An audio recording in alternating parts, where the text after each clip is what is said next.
and hello, Internet. Welcome to Land Beyond the Mist. In a shock and perhaps a record, we are actually 2 minutes early tonight from our scheduled time. That is unlike us, and frankly, might be the proof that the Halloween season has some spooky magic to it. But anyway, happy Halloween, everyone. I am excited to get back and playing some more D&D with you all. So, let's jump in and introduce our characters and see what they've been doing in their downtime. I guess before that, though, since the first person in my camera order is John, welcome back to the show. You have a brand new character to introduce for us, don't you? Well, I do have a tradition of getting my level 1 characters killed, Craig. You do. However, yeah. Fuck, can you restart the stream real quick? We'll just close it all down. Yeah. We flubbed like 2 words. Better try again. Thank you. I did. I flubbed it, guys. My name's John Dungeon Master. I am a Dungeon Master, and we'll be playing as Draken, the Halfling Sorcerer today. Yes. That is quite the halfling voice there.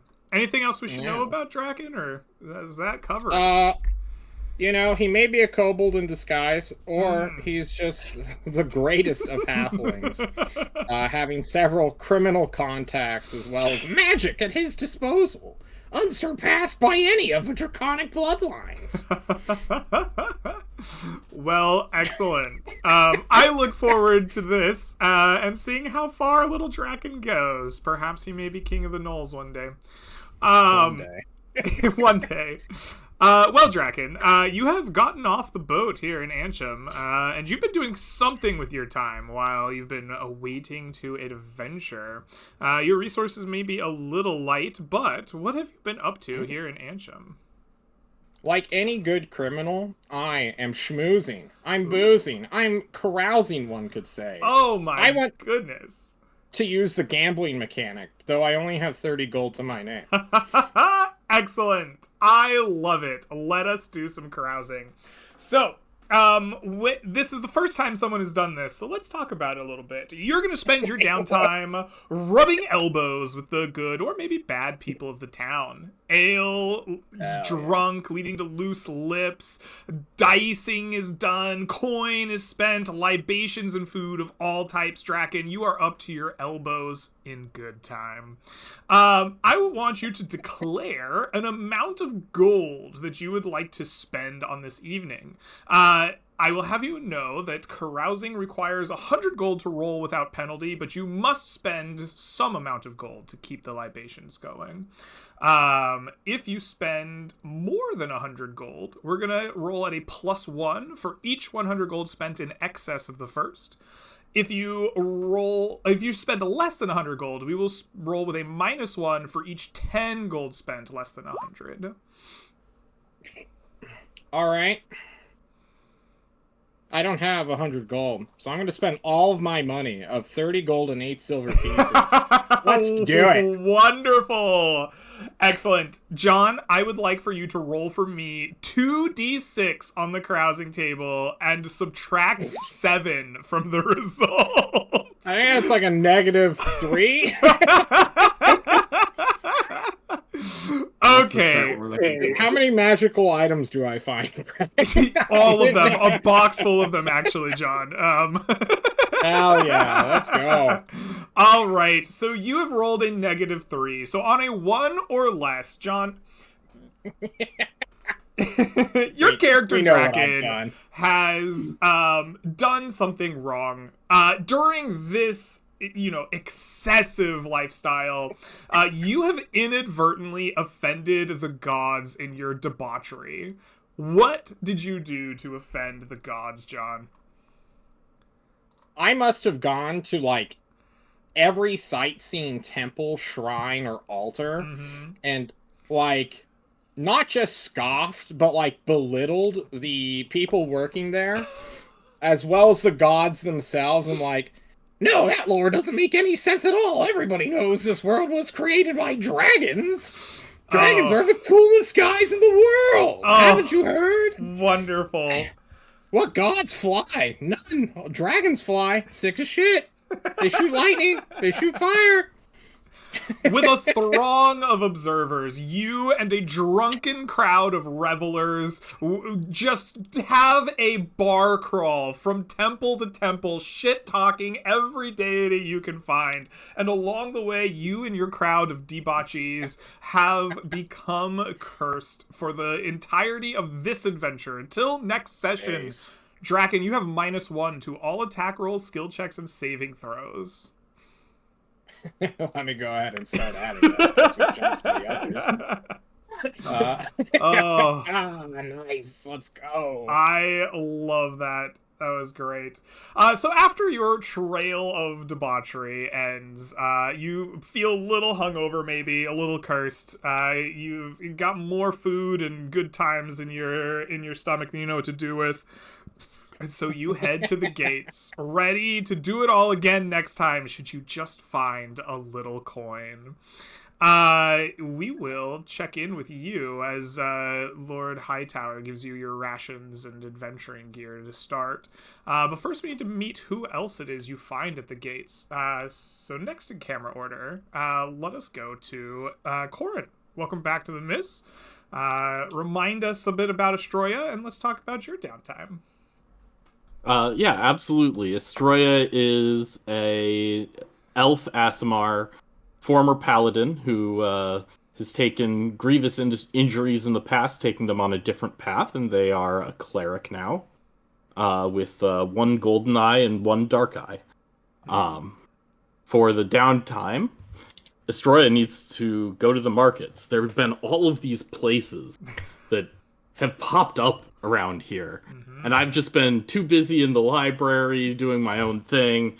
I really need to go to these markets and buy quite a lot of things. Excellent. You do that. You spend your time going from shop to shop,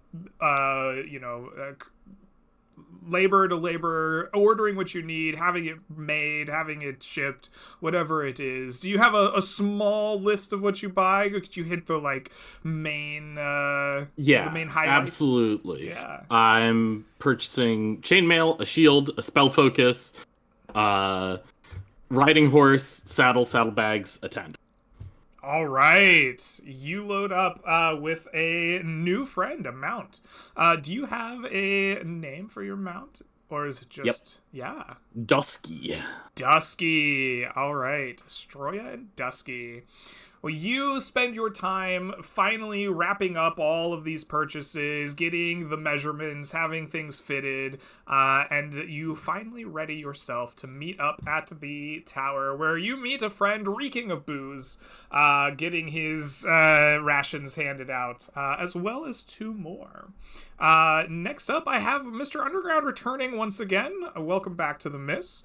I believe the bad joke has returned once more. Remind us a little bit about this bard of yours, and let's talk about your downtime. Well, before I do, Okay. I might be a bit prudent, if you excuse me, to mention that when one carouses, they also get a rumor. This is true! Thank you for reminding me. I had almost forgotten to read my whole rules. So, Draken. During your carousing, you gain an additional result, including those rolled on the table here.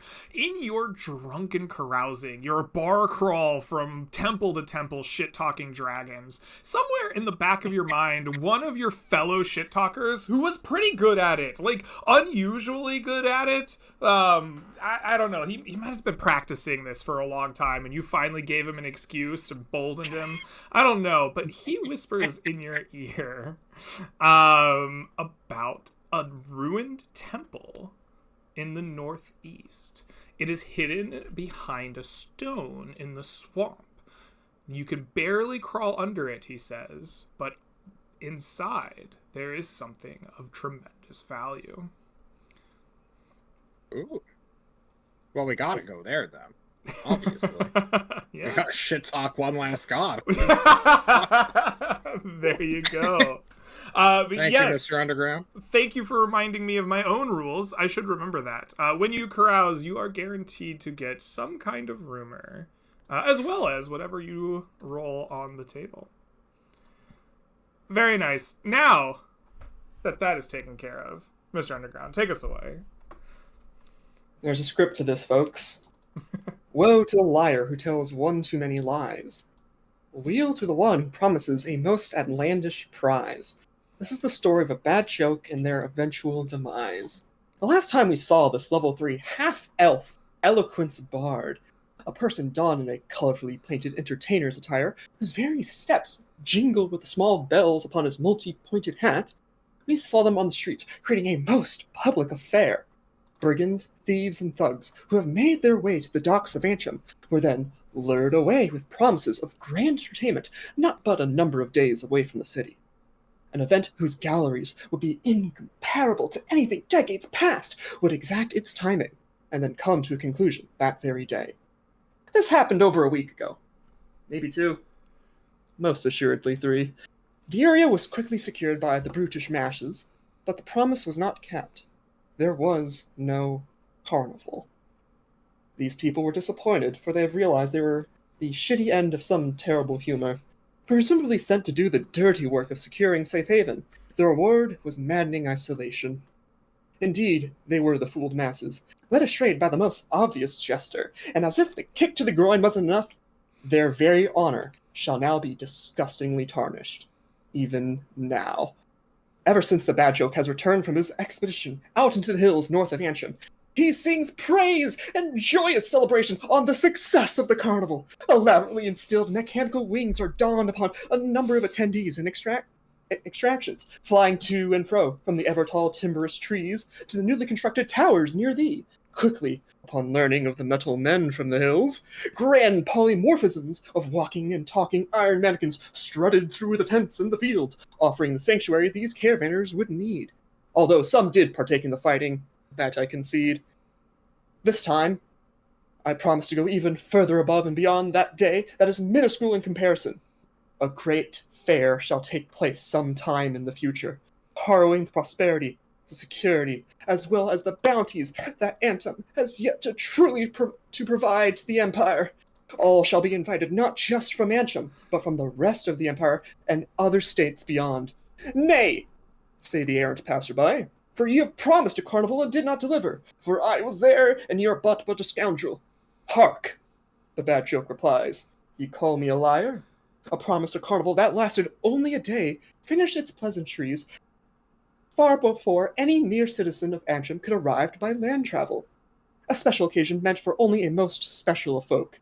This time, we're bringing it home, baby! We must prepare, we must make space for this upcoming, divine, nice, celestial in scale upheaval of entertainment shall shake the very foundations of the future of this city and continent. Will you join me?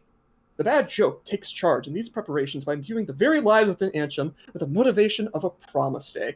To back up his outlandishly insane claims, he spends money out of pocket, 100 pieces of gold, and 1 communal stone, to immediately begin the expansion efforts of Antrim to house the people needed to support such a festivity.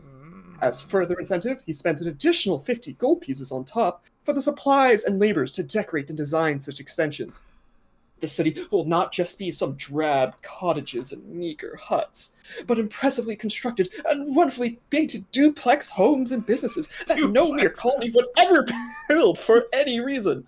This is the bad joke's downtime. He builds one housing. All right, that was very well done. Oh, my goodness. Let us mark 1 stone from the communal stone here, as well as 150 gold for these fine duplexes that will be built. Oh, my goodness gracious. He runs up the carnival. The promises therein. Permission to make a deception check to the masses. I think I'll allow a deception check. Yeah, why not? Let us see how convincing you are about this carnival. Well, just in case I roll below a 10, I have Silver Tongue, which means I roll at least a 10 on the die. At least. That is a 19. You are very convincing about this carnival thing. I think people are like, oh, yeah, maybe there was a carnival. Maybe there will be a fairground. Also, these duplex plans look nice. Like, he's spending it all of his own goodwill. There is a walking Iron Man in the city. There is a bird with a pair of mechanical wings. Maybe those people out in that, like, outpost where the carnival would place were just late to the show. Maybe. I mean, there is a rabbit with mechanical wings, like, flying around. And a whole Iron Man. These are true facts. Bad joke. I have given everyone the chance to name something that they build in Antrim. Well, you've spent this town time building up this housing district, as well as convincing some people about a carnival that may or may not have happened. Who's to say? Would you like to name your duplexes? Well, these duplexes are right on the coast where the incoming tides will eventually erode the foundations and bring them into the sea. And one of them is in the form of a galley. We call it the Grand Galley. Very well. The Grand Galley. It's a number of homes, and then there's one very, like, someone literally beached a large galley because there were no more space at the docks. So this will be built next to Hissington, but closer to the water than the docks somehow. Yes, it's getting... All right, a precarious choice to build housing, but nonetheless, housing is needed for the growing city. This will unlock more opportunities in the future. An ever-growing populace, of course, is required to increase the amount of things that you can buy and build in Antrim. Perhaps we will see this impact us further down the line. Let me make note that it is somehow closer to the docks than Hissington. All right, very good. Mr. Bad Joke, you are finished with your downtime. Find the extravagant duplexes precariously hanging over the docks to your satisfaction, and will make your way to the gates, where you will meet up with our other adventurers. But there's one last person we need to meet before we head off on our adventure. Scarlet, welcome back. I am very impressed by your costume. Please tell me you went trick-or-treating in that, because that would be wonderful. I did not, unfortunately. I wanted to let my daughter shine. She was the Statue of Liberty, and it was very cute. She even made her own, like, Liberty book that she would pop open to put the candy in, which I had to carry. But still, that's how it works. All right. Well, unfortunately, Barbecue McAwesome Sauce didn't make it back last time. So I would love for you to introduce us to the next in the McAwesome Sauce line to grace our screen. Well, Greg, I am determined to continue to throw gnome wizards at you until I hit at least level 3 or until I run out of condiments. So today, everyone, please welcome Honey Mustard McAwesome Sauce, the just decided in the past 10 minutes pimp wizard. Okay. He comes in dressed lavishly with a honey mustard colored yellow coat and a hat with a feather, much like mine. He has a swagger about him. He's both sweet and tangy, Greg. He's both sweet and tangy? Oh my. That's just how he is. And he came here to the Miss looking for a friggin' carnival that never fucking happened, Greg. It didn't happen. Oh my goodness. He traveled with a group of people to the north. He went to this carnival place. Nobody was there. Nothing happened. We built stuff. We killed a ton of monsters. And then it disappeared. So Honey Mustard went out, magic missiled a sheep, grabbed a whole crap ton of wool, hid in a cart, and cast minor illusion with a bit of fleece for 4.5 days, creating a box over himself in the back of the cart so nobody would know he was there. And then he got back to town. He went looking for the person that promised the carnival, and he couldn't find him. And then he decided, being out of money, being out of luck, he was going to make his home here. So he decided to go and invest in the future. You got a little money, you got a little dough, you got to throw it around a little bit. You got to make your presence known. And so he just went and use some of the resources of Antrim and 50 of his 51 remaining gold pieces from character creation to build a farm. Wonderful. You will build a farm, and sure enough, there is farmland to the south of Antrim that is needing a farm. It was running out of time. The really shitty fence that was built there somehow kept all the monsters out through pure deception. And you do this. You will fund the time to go down, build up a true farmhouse, sow some seeds, get the people who are, going to stay there and do the farming well compensated. This will cost 1 stone and 1 wood from the stores in Antrim, which I believe we have exactly 1 wood for, as well as the 50 gold you said before. When you are building this, Mr. McAwesome Sauce, would you like to name this addition to the city of Antrim? Why, of course I would, Greg. This is going to become Honey Bear's McAwesome Apiary. Very good. All right. And a vegetable farm where they grow seeds and make sauces. The entire city of Antrim will live on honey and mustard and ketchup and relish and everything else. Nothing solid to actually put food in their bellies, but damn, everything they eat tastes good. Very good. All right. The apiary, Honey Bear's Apiary, will open up. Bear's awesome apiary, Greg. I'll put it in chat. Oh, sure. Please do. I will take any help I can get there. That will open up at the end of our downtime here, and the people will be given all kinds of sweet and tangy sauces to eat their meals with. This will grant 2 food to the resource counter here, so that more housing and more people can be added to Antrim. Alright, Honey Bear's McAwesome Apiary. Wonderful.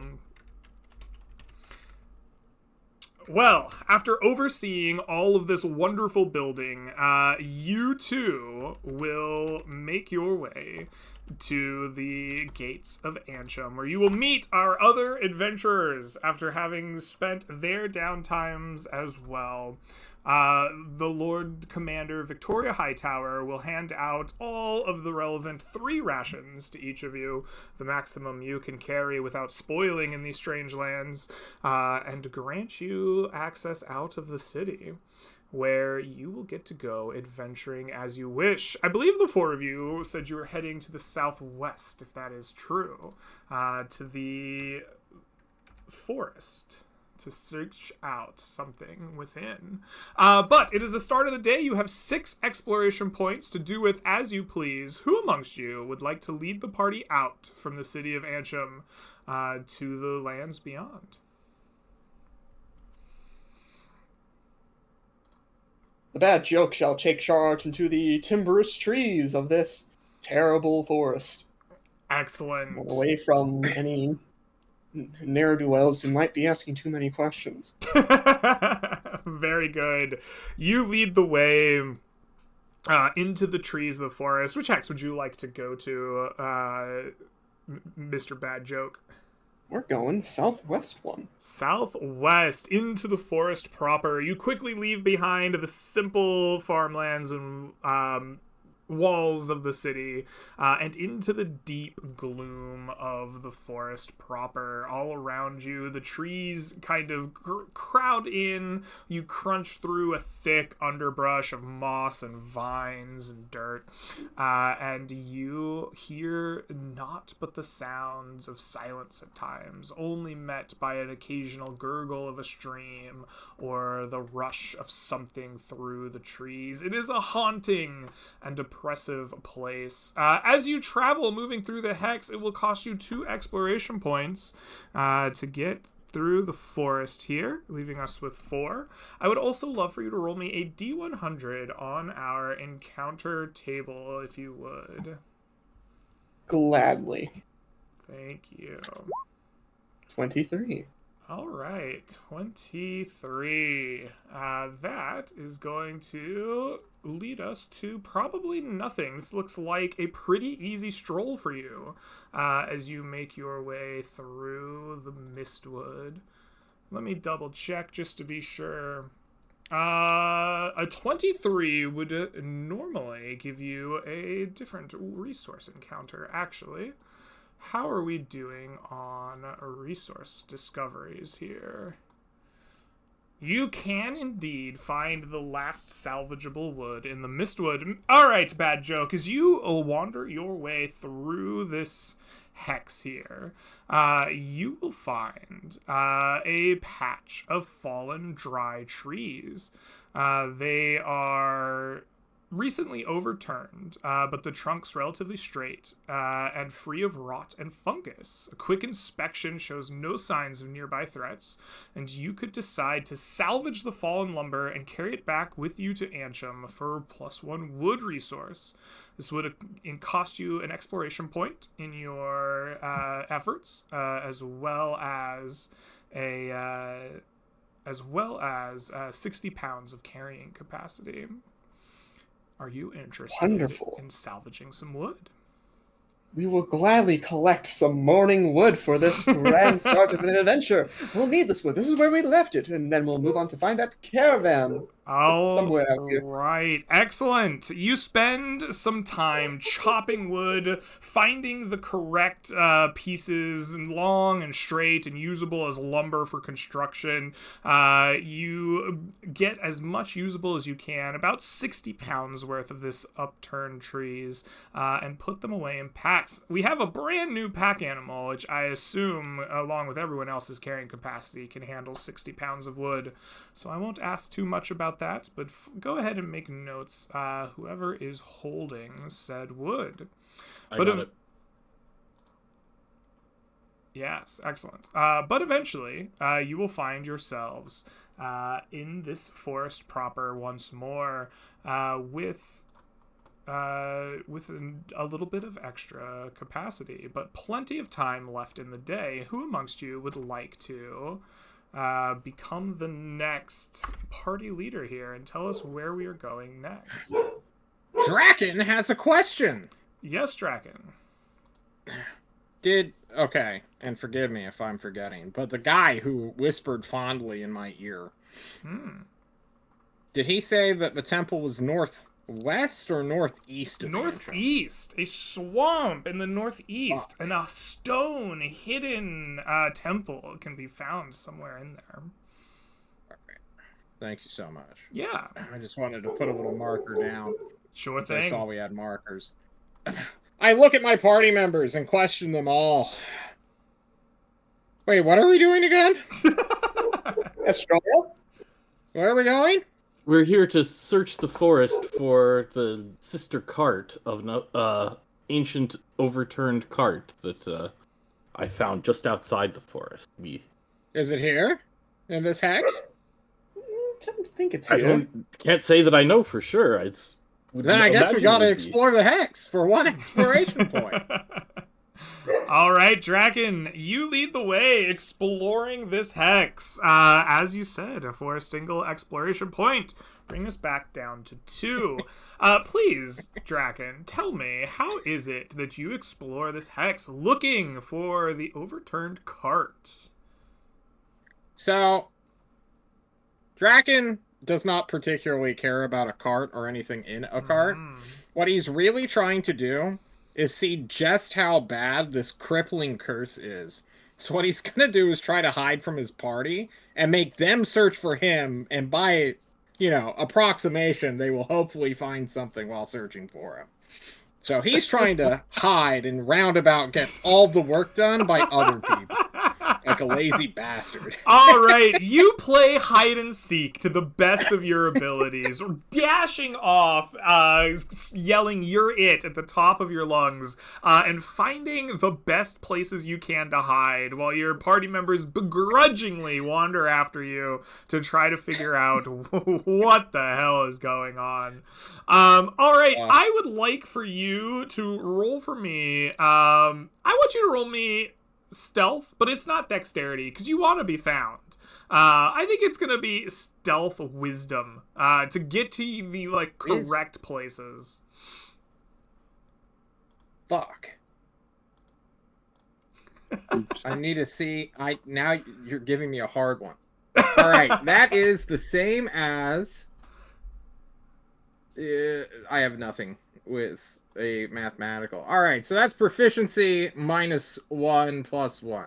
So it's a d20 + 2. Thank you, Greg. You're welcome. Giving me math. Let's stick with the 4s, baby. Yeah. Send me to combat. All right. You unfortunately will not meet the DC of, I believe, let me make it the right number, 12 in the Mistwood, despite the long game of hide and seek you play. Nothing of interest will come up. However, during this game, you could run into some kind of danger out here in the woods. Will you roll me a D100 on our encounter table? That is an 88. Is it the area boss? It is not, unfortunately. Damn it. You are playing hide and seek for so long that no one begins to notice that the like area around you has gotten stormy. And a driving rain and windy, severe storm causes falling trees to crack and come down around you and the party searching for you. I want you guys, not you guys, I want Draken to tell me how he's going to help the party overcome this severe storm that is blowing through the Mistwood while you try to hide. Draken unfurls his cloak that barely hides his blue-scaled halfling flesh. For Draken is a draconic bloodline sorcerer, specifically of the blue variety. In fact, just for fun, let me click it for you guys. And as he sees the storm that is approaching, he begins to hear music in his head. That sounds vaguely like 2016, 2017, like alt-punk from a different country. And he just whispers under his breath, Virgil. And then he begins to use the gust spell to try to buffet the winds back and protect his teammates, undoubtedly attracting all the ire from the storm.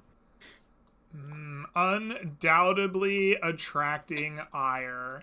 All right. I want you to roll me a Arcana check using your spell casting modifier to see if you can outgust this storm. Probably not. Probably not, huh? I got a 12. Oh, you rolled a 12. Look at that. I didn't even see it roll. That is one short of DC 13. You cast Gust into this storm, and you just are a little bit off in your like calculations of how to like combat the storm, and in fact you make it worse. The storm rages harder than before. Winds lash your party. Driving rain like blinds you. It like stings like acid. You're like, I didn't know I was in Mama's clutch anymore. And you will all take for me, please, 1 level of exhaustion as you have to march your way out of this now even more severe storm and find shelter. I look to the wild joke or whatever his name is and say, this is your fault somehow. I don't know how, but it is your fault. Excuse me. Yes. I do not take charge You of the brought us to element. this hell of a hex, you bastard. You're the one that chose to stay here. I We had did to not. follow you. That was your choice. But All right. I'm done. All I right. digress. You have a small spat as you wait for the storm to pass, but eventually it will, and you still have 2 exploration points left as a party this day. Tell me, who would like to lead us for this perhaps closing act of the day? the bad yokel cast a spell that he should have done at the start of this journey. Oh? Well, we may have gotten wet, but let's not break a sweat. Or let us continue on this journey and not end up on a gurney. He casts Aid on his 2 level 1 party members and himself. Aw. Wow, rude. Aw, thank you. See, I care for the children. He abandoned them. does. All right. So everyone that you cast that on has their hit point maximum and current hit points increased by 5 for the next 8 hours. Huge. Very good. After the spell is cast, who's going to take a leadership of the party here?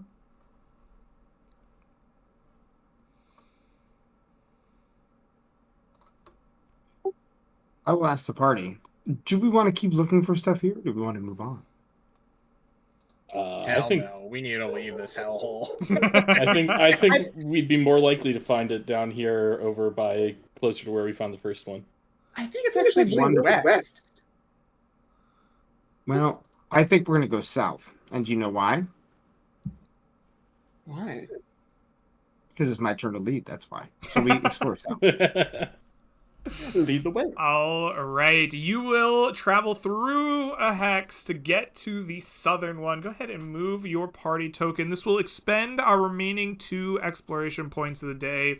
You leave the sodden, cracked, broken forest behind you and travel deeper into these darker woods.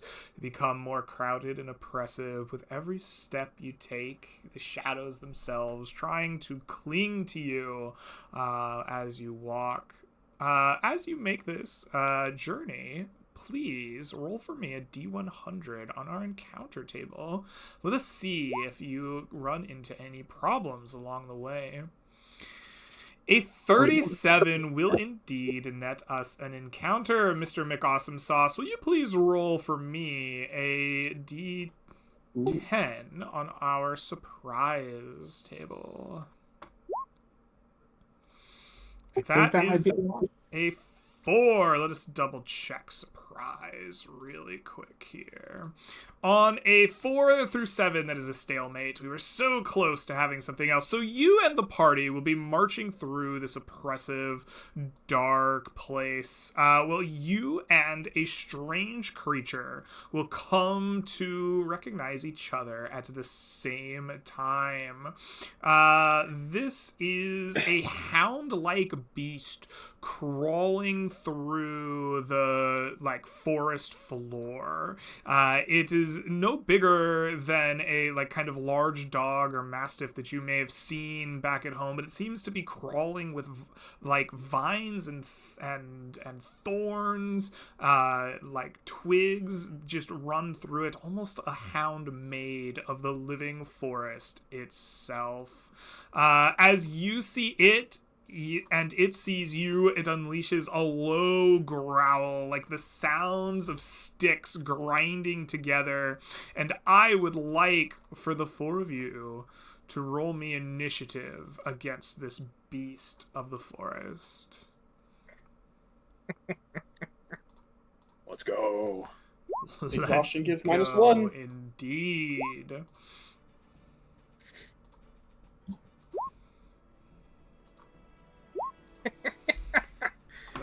All right, everyone's initiative is rolled, and it appears that the beast itself will be the first to react in this encounter. It will rush forward towards you. That grinding growl just makes its way known to you, dashing as fast as it can, not mechanically dashing, but physically running through the undergrowth. And it will make a bite at the only player it can reach, Estroya. Its thorny fangs attempt to sink into you with a 13. Will that hit you? No, sir. You deflect the blow, driving it back from you as it attempts to just kind of blend in with the foliage around it. Draken, you are the next to react. Seeing this sudden rush and attack by the creature, what do you do? I channel my inner storm and will do what is known as thunderclap that motherfucker. Ooh, Forcing baby. it to make me a constitution saving throw or suffer 1d6 thunder damage, and I deafen my party. I'm big and loud and scary. Oh, Wait a minute, where you're right. standing, I think this only hits me. What? It's Oh, within 5 feet of you. hang on. There we go. There you go. A tactical realignment at the last minute causes the thunder wave to go off. Astroya saving themselves with a no, go forward, like at the last moment. And this thing will make a Constitution saving. I thought it was a throw. point in AoE. My bad. Perfect. Let's go. That's all I got. Yes, it saves, like grinding itself down into the forest floor, unperturbed by the booming thunder now echoing through the otherwise quite quiet and gloomy forest. Bad joke. It comes to you. What will you do? The bad joke will bardically inspire Astroya. Take that mace and shove it in its face! For it is just a hound, as I transition into casting a spell, as I cast Dissonant Whispers on it. And let us show what happens when it gets taken to the pound. AKA DC 13 All wisdom right, save. it will attempt to make a wisdom save against your threat to take it to the plant pound. It does not like this. The pound is second only to the vet in its eyes, as it takes 12 psychic damage, reducing it to this amount. But On a failed save, yes, it must on a, immediately... Yes. I'm sorry to steal your thunder, Mr. Bad Joke, but as you say, on a Bad Joke, it will use its reaction to move away as far as is allowed, which is basically right back where it came from. Like right here. As it retreats away from Astroya. It All will right. provoke opportunity attacks as it does so. That is forced movement. It will not take opportunity attacks. Ooh. I accept that ruling. Alrighty. That is my turn. Excellent. Honey Mustard, it is your turn. What will you do? Honey Mustard will stop preparing the 10-foot range cantrip that he was about to throw out as this thing starts running away from it and say, "Oh, slow down there, doggy!" And I will fire a ray of frost at him. I didn't know you were a Scottish pimp wizard. Okay. You unleash your magics, firing a ray of frost at this creature. Go ahead and make me that roll to hit. That 21 definitely will. Roll damage. Oh, Of cold you freeze its little snoot as it tries to turn back after running away from the pound man. It is not a lot of damage, but it is enough to bloody it. Do note that he will lose 10 feet of movement on his next turn as he is hit by this ray of cold and is forced to slow down. Very true. Very true. All right. So that's your turn. I will take a 5-foot step back, and that's my turn. All right, perfect. You retreat to 5 feet, and Destroya, it comes to you. What will you do? I will take a 5-foot step forward. And then I will activate my Twilight Sanctuary. Very which good. will Then, at the end of my turn, grant me some temporary hit points. Sounds good.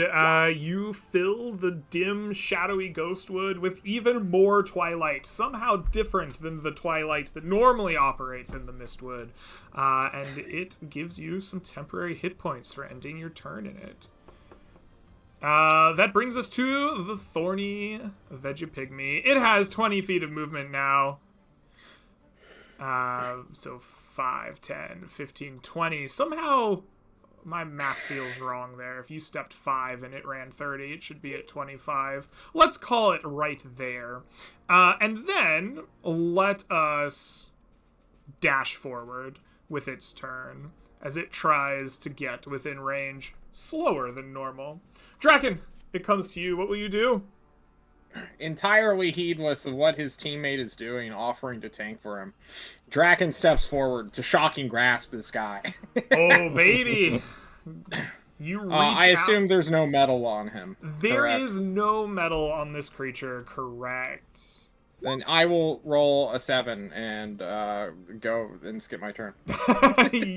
You reach out a handful of lightning to grab this creature. Somehow its wriggly, viney body evades your grasp as it continues to growl. Maybe Mr. the gods are real. As I Mr. Bad fuck Joke. everyone. Now, be like a weed and wither. Vicious Ooh, mockery. you tell it to wither. It will make its wisdom save. For a 19, it will be heedless of your weed-like jab. That's my turn. All right. As your turn ends, it looks like Corrin is rolling Twilight Sanctuary temp HP. Feel free to add that to your characters, each of you. Oh. Honey Mustard, it comes around to you in this, like, veil of twilight around you. What will you do? I think I'm gonna fire another ray of frost at it. Excellent. Oh my, that 24 is quite nice. It will hit. Go ahead and roll me damage. 3 more cold slowly damage. ticking up, slowly. Slowly ticking up. Yeah, ramping up there. Its snoot gets even colder. It freezes a little higher up. My token will update. There we go. And you I step retreat 5 feet back again, and then end my turn. Very nice. Destroya, it comes all the way around to you. I will cast Inflict Wounds on this thing. Mm-hmm. Plus Bardic. Plus Bardic is a d6. Mm-hmm. So a 14. A 14 in total will match AC. Go ahead and roll me some damage on those wounds. That 16 is necrotic 16 damage. necrotic damage. Oh my, you reach out and you touch it, inflicting upon it wounds granted to you by your deity, and the viney, thorny, twiggy body of this creature withers at your touch and dies, turning itself into a like husk of dried and broken twigs and grasses, falling to pieces. The forest is quiet once more at the end of the battle, leaving you with this dried up husk of what once was a hound. What do you do?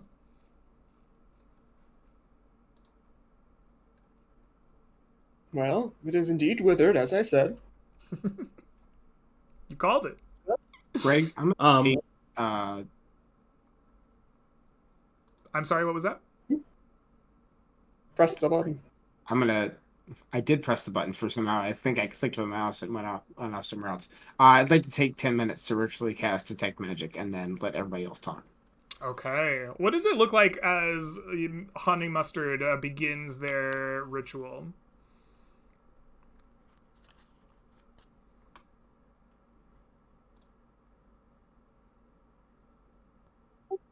There we go. I'm having some lag issues on my computer, so the Oh, push okay. not working. In a minute, I think we're gonna lose the hat and go back to the headphones. Okay. Anyway, Honey Mustard will start just slowly like jiving back and forth a little bit, do a little bit of dancing, go out and you'll see some magical like puffs of smoke go out there and kind of like circle around the area, and you'll just see his eyes start glowing like a pale yellow Hmm.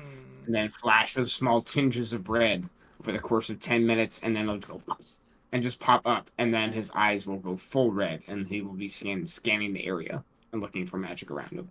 All right, you will do just that. During this 10 minutes of vibing that Honey Mustard is going to do, what do the three of you do, if anything? So as far as I can tell, this is one of the creatures of the woods that maybe is not corrupted by some of the magic in these woods. It's hard to know, really, but I'm looking for some piece of uncorrupted nature of the original forest. So I want to try to find something of that sort on its body if I can. All right, you will attempt to find a uncorrupted piece of forestry upon this body. You investigate it, searching the withered, kind of dried husk. Go ahead and give me a either investigation or, I suppose, nature check. Either of those, your choice. Both are at +0, so Nice. -1 right now. A 7. You search through these like dried husks of remains, looking for something which you would deem a natural part of the forest, uncorrupted. But unfortunately, you cannot seem to find any.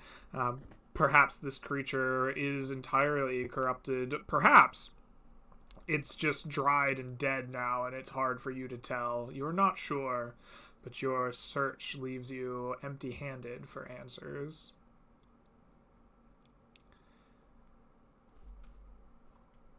I look at the bard. I look at the gnome. Or halfling. Sorry. Why are you looking at fucking awesome? So I'm the one staring at you. Don't interrupt me. I mean, I've never seen him cast a spell before. He has quite the You know, It's got some energy moves. to his eyes look like a ketchup bottle. Regardless, do these things have gold on them?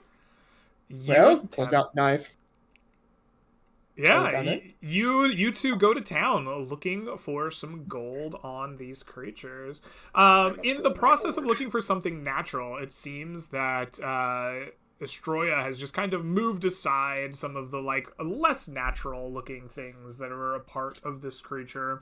And in this pile, you guys will find essentially old stones that have been devoured or eaten or maybe worked into the like body of this creature. You didn't recognize them at first as much of anything, but there are some small engravings on them, and they do hold a bit of magic inside of them.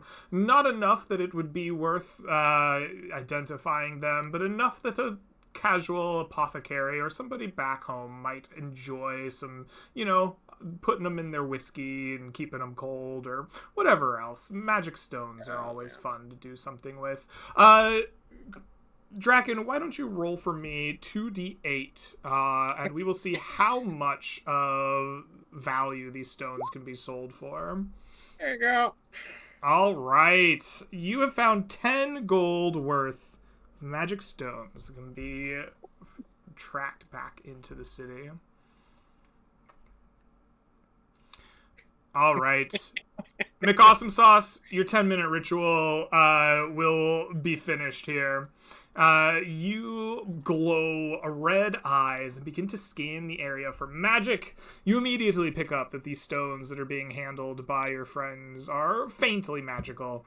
They don't have much of an aura, probably not worth your time, but because they're getting thrown around in your face, you do see them.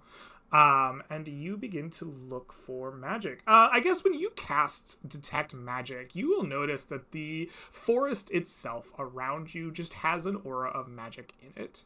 The feedback from your spell is just kind of all around you. There seems to be a spell or perhaps something spell-like that has been cast over the entirety of the area, and it seems to be one that beats faintly of transmutation to you, but the exact source or size or power of it is hard to tell, as you're kind of just in the middle of it.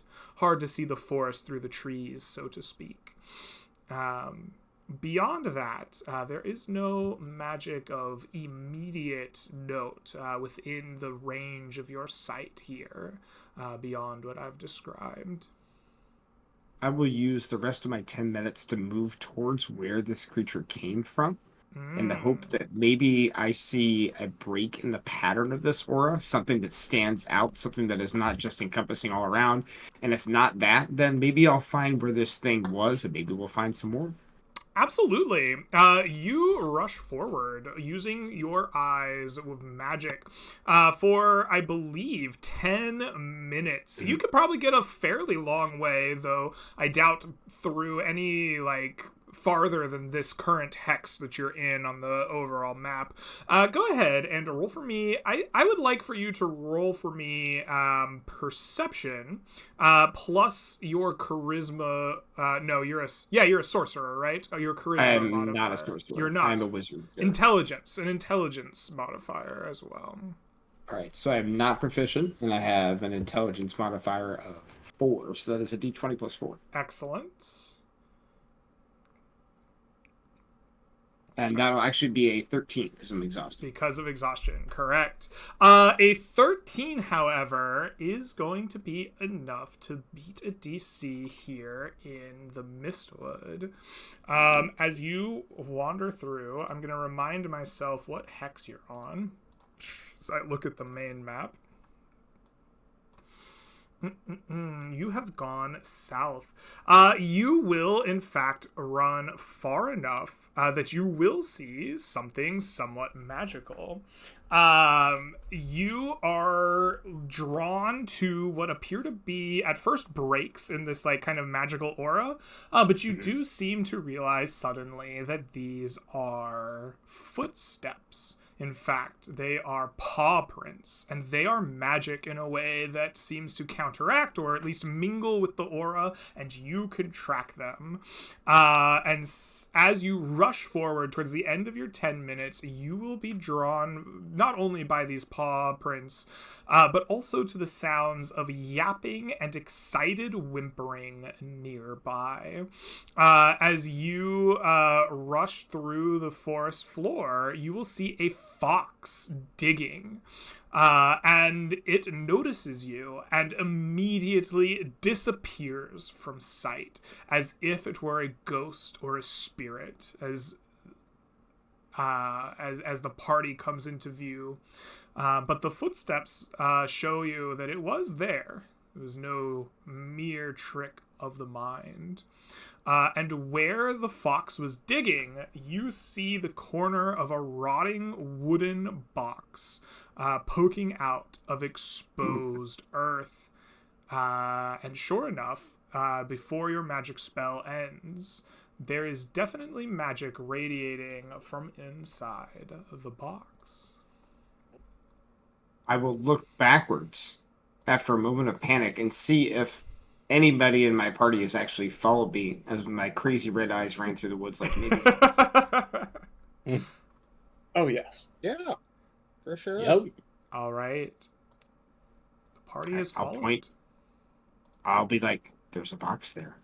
As my eyes click back to normal, be like, there was some magic. I saw it. There was a fox. And I start, as ignoring the box entirely and letting my party deal with it, I start making small gestures and small little snippets as I try to communicate with this fox, hoping that it is invisible and still in the area. You give your best "what does the fox say" impression. That's what I was going to ask in a second. Unfortunately, it does not respond to you. Whether because it is not there or it does not choose to speak, you are unsure. But you are unable to get a response from the fox. Slightly disappointed, I then grab a stick and start using it to try to dig this box out. All right. Unless somebody shows up with an actual shovel or metal implement that's better than a stick. All I have is a dagger. Bad Joke 2 grabs a nice branch and starts jabbing up the dirt. All right. With good sticks in hand, you begin to jab at the earth where the corner of the box was, and the fox was digging. Sure enough, it will take you some time with a stick, but the earth is loose, and you got a head start from the fox. You will begin to uncover the box. You will find that it sits around the broken remains of a small cart and 2 wooden crates. One of the crates is broken and its contents visible. This is the corner that you saw at first. This is the first thing that you uncover from the ground. The other is still intact, if barely, and is marked in red runes that are probably unfamiliar to you, but at the same time, you can read them as easily as if they were written in common. Do not open. The open crate contains a sack that is heavy with valuable gems worth 150 gold pieces. There are a number of broken glass bottles that have mixed into the earth and a pool of kind of mud and muck and sharp broken glass just to, really hurt when you dig into it. But one of these glass bottles is still intact with a kind of bubbling red potion inside. The potion is sitting on top of a faded, crumbling note with only legible writing on it saying, "Deliver to Alchemist a blade."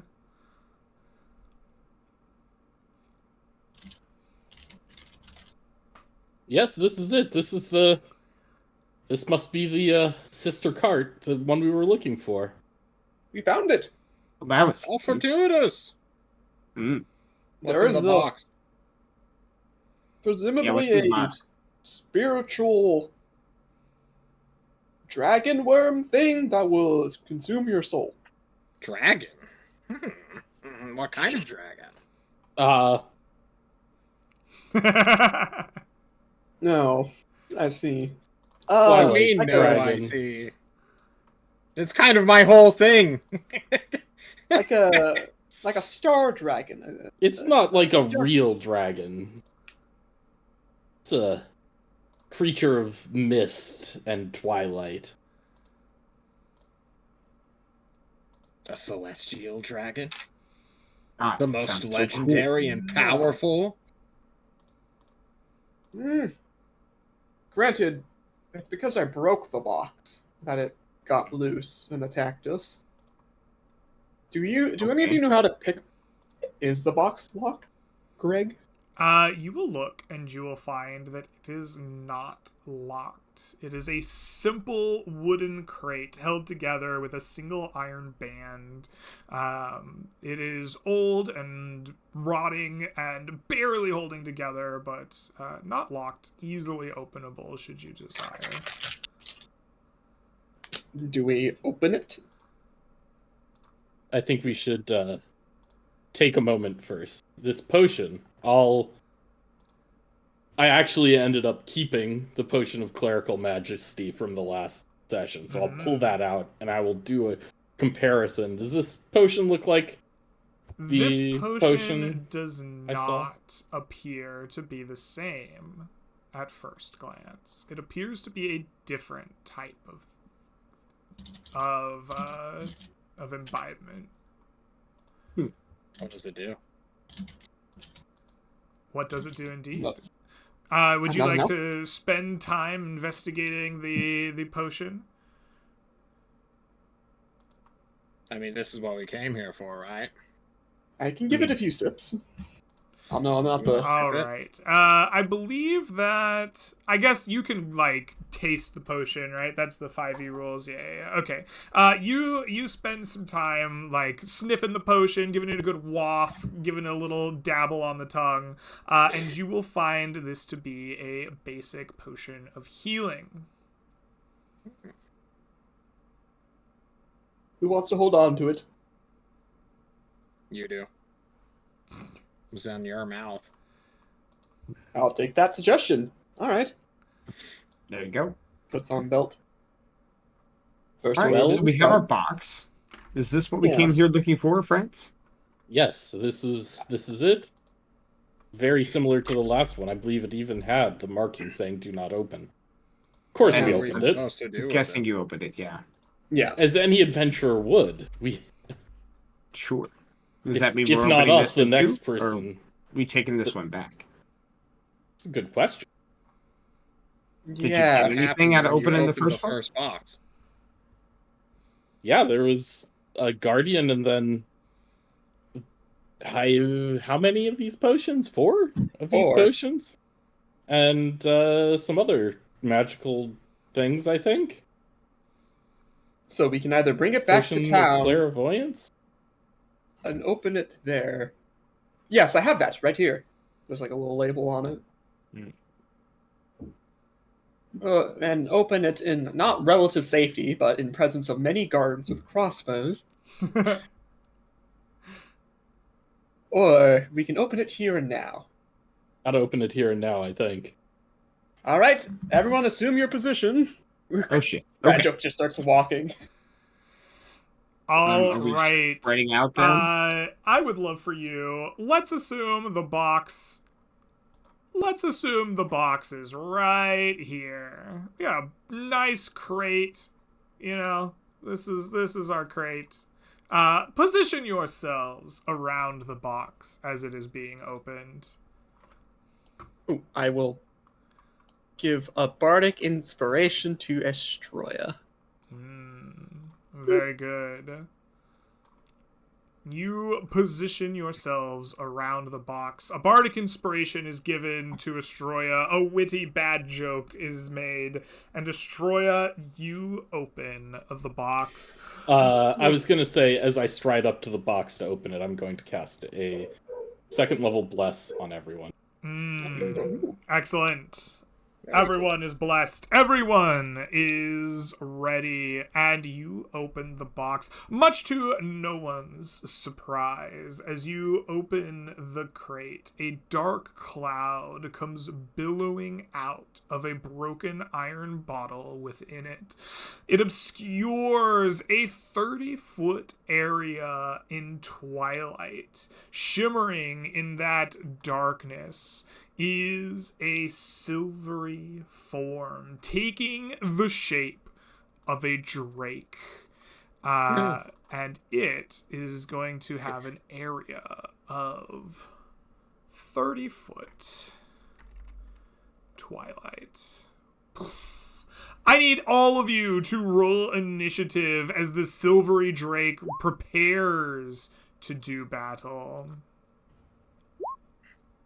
Are all of our initiatives -1 because of exhaustion? Or is that- I have not punished initiative for exhaustion, no. I know that some people consider initiative to be like a skill check or something. Next check, yeah. Yeah, but I find that to be silly. I don't consider skill checks or death saves, or I don't consider initiative or death saves to be skill checks or saving throws. Got it. Okay. Yarp. Corin, do I still have that temp health or no? I don't know how long your stuff lasts. It's been 10 minutes or so? 20? Yeah, it's I mean, been more this than is 10 10 minutes. minutes after the battle. If it's gone after 10, then we're toast. But if it's gone after... The aura is gone. Whether that makes the temp HP, I don't think it makes the temp HP go away. On a But long I don't rest, think this thing restarts. didn't do damage last time anyway. The So I basic- think we're worrying over The that. basic temp HP rules, if not stated otherwise, will say they go away when depleted, when replaced by different temp HP, or after a long rest or an 8-hour rest. So if the thing doesn't state explicitly otherwise, then that's fine. Sounds good. Yes. Okay. That's all I had questions for. No worries. The Shimmering Drake has rolled a 16 in initiative. It looks like everybody else is ready, and it is the first to go. Estroya, you open the box. You see this creature. You recognize it. You have done battle with it before. And it is going to open its mighty jaws and it is going to try to clamp down upon you. It will roll at +4.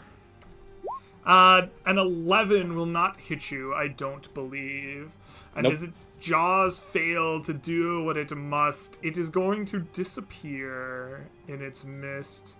And, oh, I gave the token the aura. This was a mistake. Let me do a quick... Draw a fix. circle. Yes, let's draw a circle. That should be a good option.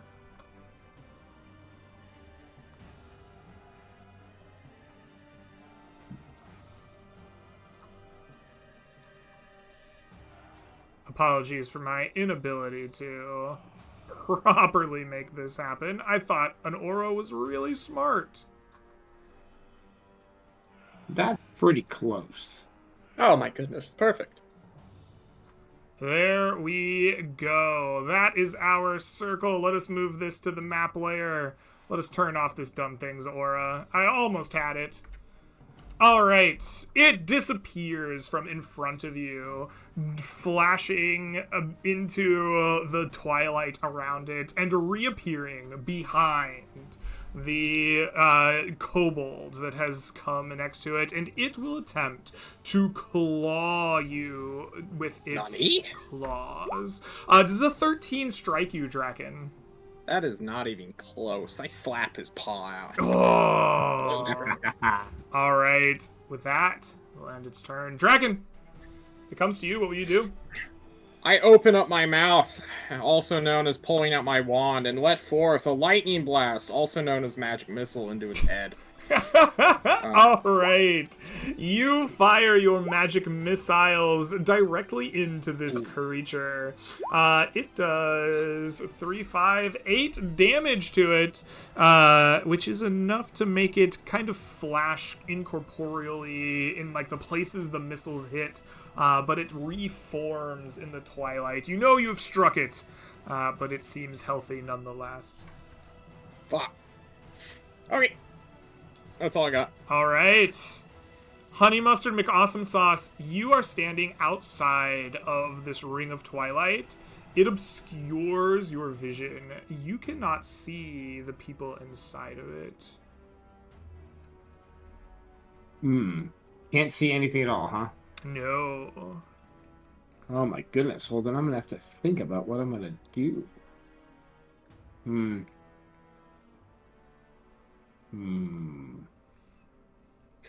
Did I see things moving around before the, or like sounds there of are battle? There was vague some magic shapes. missiles that popped out? Yeah. There are vague shapes, sounds of battle, but you cannot see clearly what is happening.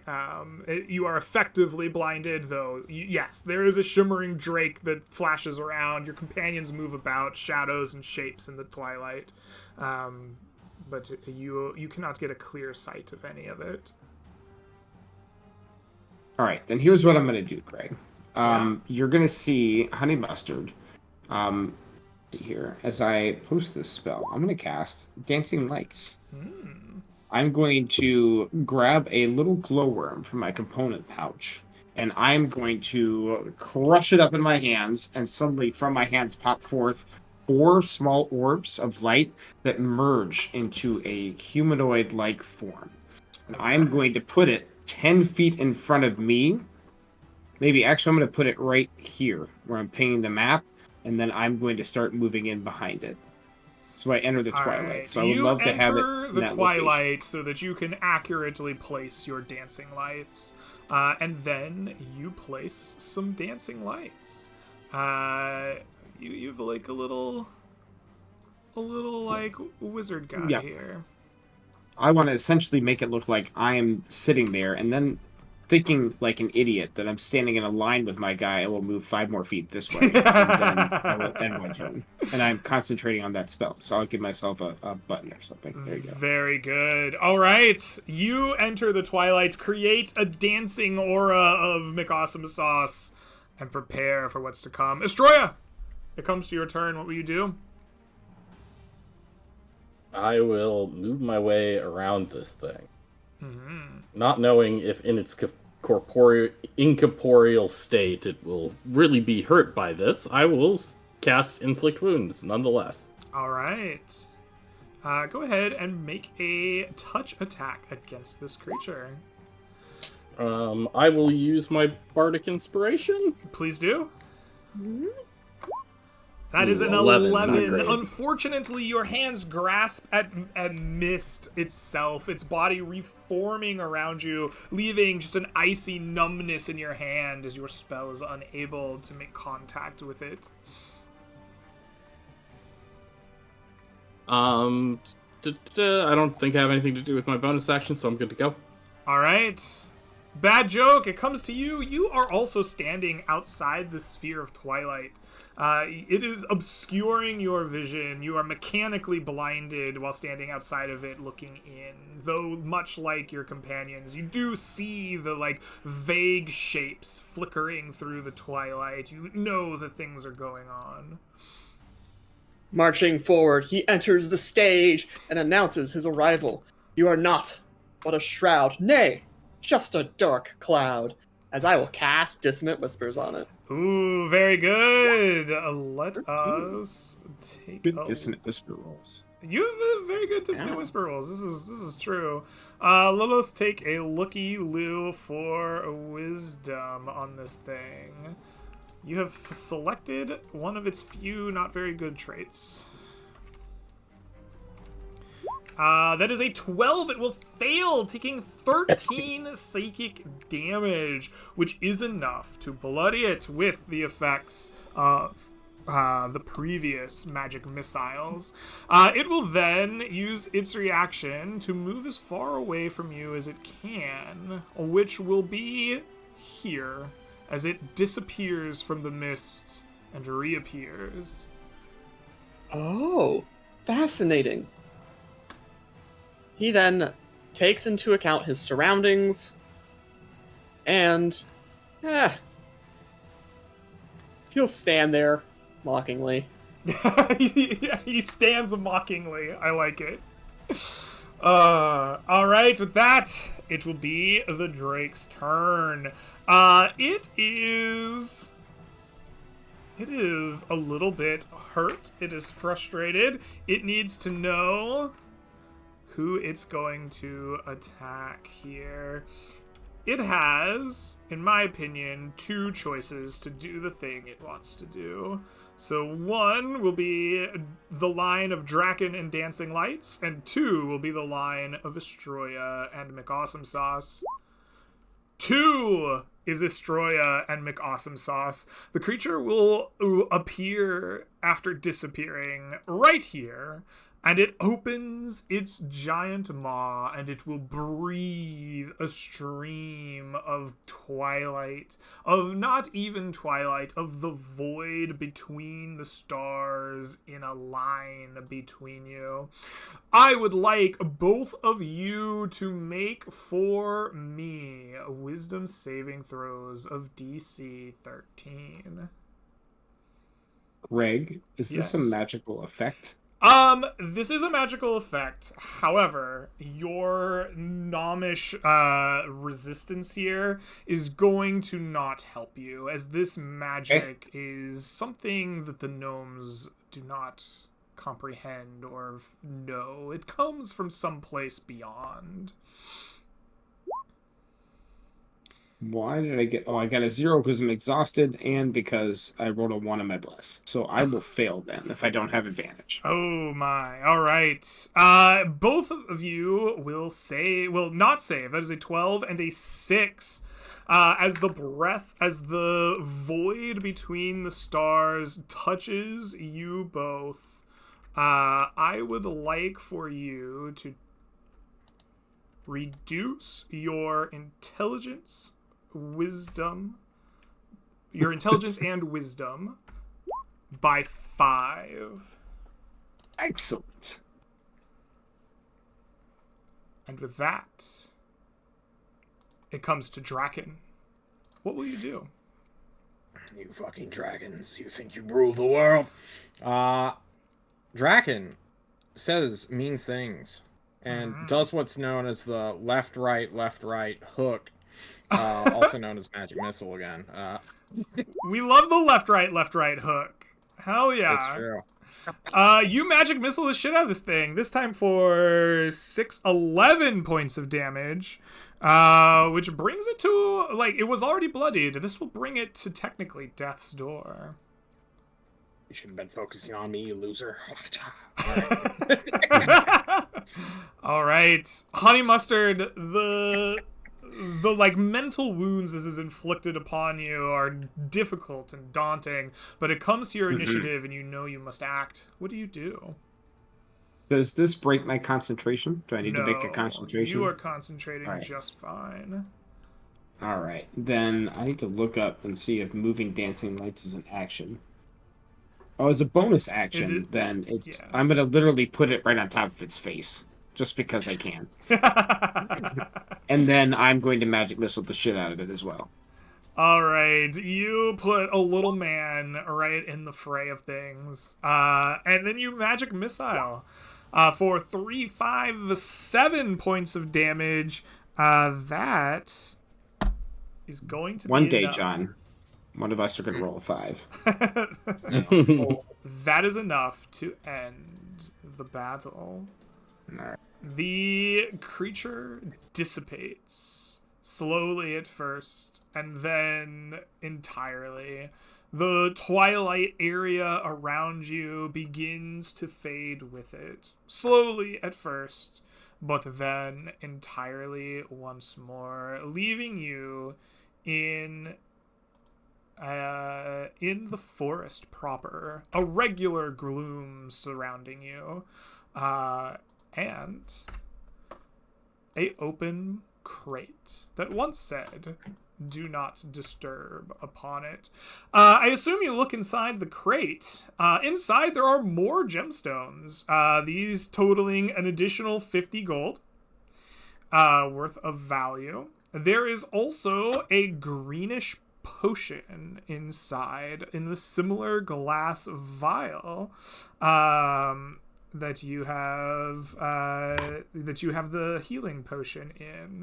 This looks kind of sickeningly green, almost as if it were swamp water or something strangely other like it. And next to that is a thin vial of silvery viscous liquid that some of you have come into contact with before. It is a small vial of Titan's blood. What's Titan's blood? I say, looking at the people who recognize it and tell me this. A very useful commodity used by certain people you'd find out of Ansham. We don't have a personal use for it right now. What if I Personally, drink it? it's not a consumable. We've learned that. Any liquid's a consumable. Well, I mean, you'll end up with some very bad gas. Acceptable.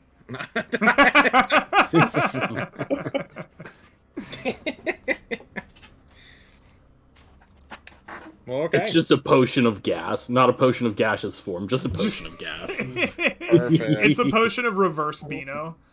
Mhm.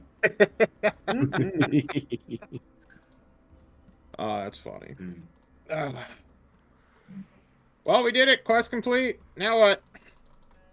We have the rest of the forest. My head hurts though. Yes, How you unfortunately, doing there, Estrella? if you are done here, then it will soon be night, as you are out of exploration points, and your day is rapidly coming to an end. I will, as we are wrapping up here, I will hand a potion, my potion of clerical majesty, to Honey McAwesome Sauce. If you really can't stand the effects, this should cure it instantly. Otherwise, How many it of these will do you have? come back slowly. Just the one. Well, what about you? I'll be fine. Are you sure? I'll be. A cleric's fine, burden don't is worry an about honorable one. If they're being so nice about it, I down that potion instantly, Greg. All right. The Potion of Clerical Majesty grants you the effects of greater restoration, and your mind is cleared. The intelligence and wisdom that were robbed of you by the breath of the void is returned, and you feel great. You feel smart and wise and all those things. It's like a cloud was lifted from your mind. Wonderful. What about my exhaustion? You will regain one level of exhaustion. Nice. I'll get rid of that then. Be like, all right, guys, I'm feeling great. I'll take first watch. All right. All right. Well, if the party is satisfied here, then we will head to camp for the night. As you all are out of exploration points and must sleep. I would like for you all to roll me unmodified d20s to see who amongst you may be the luckiest or unluckiest in the night. Do we even need a roll? We do, actually. We do, as it is in fact the bad joke. Bad joke, what is it that you do here as you get ready to camp with the party? What does it look like as you go to camp and take your watch? The bad joke takes his watch upon a tree branch, because pretty much every single hostile thing that he's heard about other adventuring parties gone out in the forest, we're on ground level. Come on, it's obvious, everyone. Don't be on the ground. Be up in the trees. Be like a chipmunk. Do what you please. And so he is just taking it nice and easy, having an ear out. All right. Careless, carefree. You're having a careless, carefree night, maybe in the trees, like a chipmunk, as you watch your party rest. Go ahead and roll me a D100 on our camp nighttime encounter table, if you would, for me. His heart stops for a moment. But then it's just an... It's just a 10. Despite your luckiness or unluckiness, nothing goes bump in the night, and you have a restful, easygoing time amongst the chipmunks in the trees. You will all awaken the next morning having gotten the benefits of a long rest. Of a night's rest, I should say. You will gain all the spells and class features associated with a long rest in the player's handbook. As well, you may spend any number of hit dice that remain in your pool to regain HP. For those of you that are suffering the effects of the breath weapon still, you will regain one of your attributes that have been taken from your night's rest. Bear in mind, exhaustion will remain until you have the chance to rest in a safe and secure location. At the end of this, please reduce your rations by 1, and you may regain half of your hit dice pool rounded up to be used in the next day. Dope. So, with rations marked and resting healed, the dawn comes the next morning, and you have 6 brand spanking new exploration points to march around and use up. Who will lead us this morning as party leader the next day? Let us talk and plan. We have the rest of our journey supplies to be out in here and do pretty much anything with. I heard there was a challenge for warriors about swinging swords at wood somewhere to the east. But we don't have to go there. It's also What warriors? I can swing a sword. You've never seen me. I don't have a sword. I pat him on the hip. I'm sure you can. Yes. there's a ruined bear, I hear, maybe somewhere in these forests as well. Maybe we could come across where its lair is. You think we can take on a bear? I admire your You already courage. killed the dragon.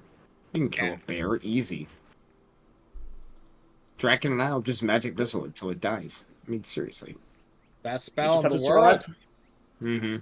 It's easy. I can lead us deeper into the woods if we wish to search further.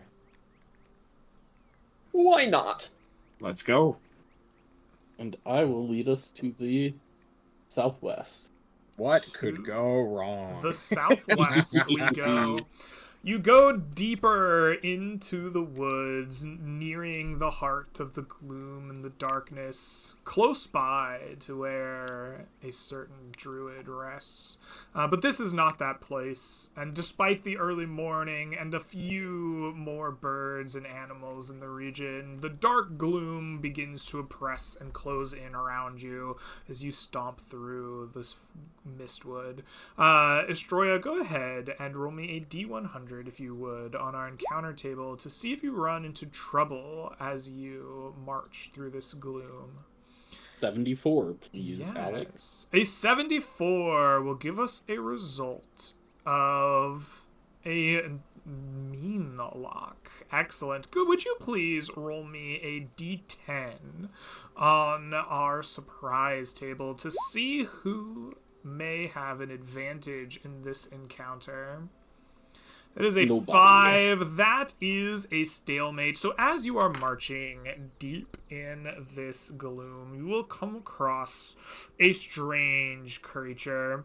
A large bug-like creature. Perhaps in a more like normal time, it would be a chitinous or chitinous hide. A more normal looking bug. But now it is instead made of moss and vines and twigs bulging out of it. It is a woody carapace. It reminds you of the Vegapygmy hound that you saw earlier.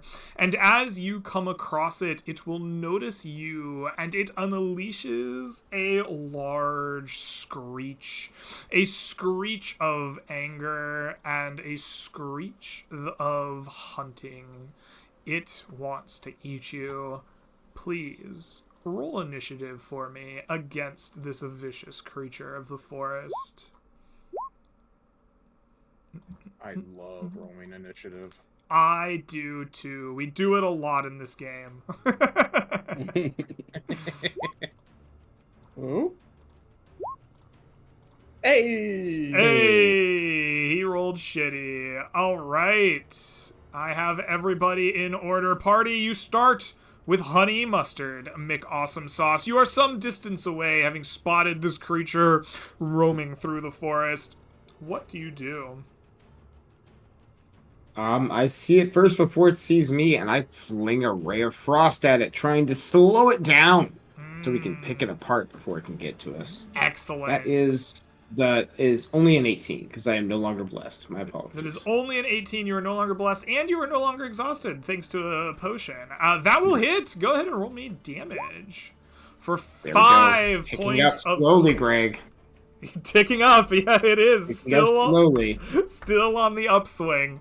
You strike this creature, a ray of frost freezing into its woody sapling-like hide, and slowing its legs ever so slightly.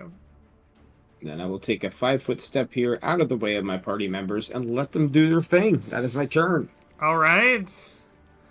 Draken, it is your initiative next. You are the next recipient of turn order. What will you do? I pull out what you think is a wand, but is actually a crossbow bolt as I fire off a light crossbow, since I don't have ranged cantrips. Excellent. Yeah. Oh my There goodness. we go. You a fire a light Hey. crossbow at the creature with Why would I even bother rolling? With a 7, you will Definitely. find that it is not your aim that falters, but the strength of Oh. your bow, as the 7 strikes true right into this woody carapace that it has grown, but it is unable to dig deep enough to wound it. Alright, I step forward and Excellent. look at my cursed arms. I've made a foul mistake. tell you, next time point the crossbow the other way. You almost shot I'm gonna yourself in point the it at stomach. you if you don't shut the fuck up. Oh my goodness. With this bickering, the bad joke, it comes to you. What will you do? The bad joke moves to the side away from his fragile caster allies in the party, and he will cast Vicious Mockery on the beast. You are just a bug. We will squash you and make you wish you were a slug. You say you will squash it. This is super effective. I'm not a bug. Go ahead. It will take 2 points of psychic damage, and it will have disadvantage on its next attack. Mm-hmm. That's my turn. It's gonna have, like, I don't know. It's gonna have this. This is a fun marker. All right.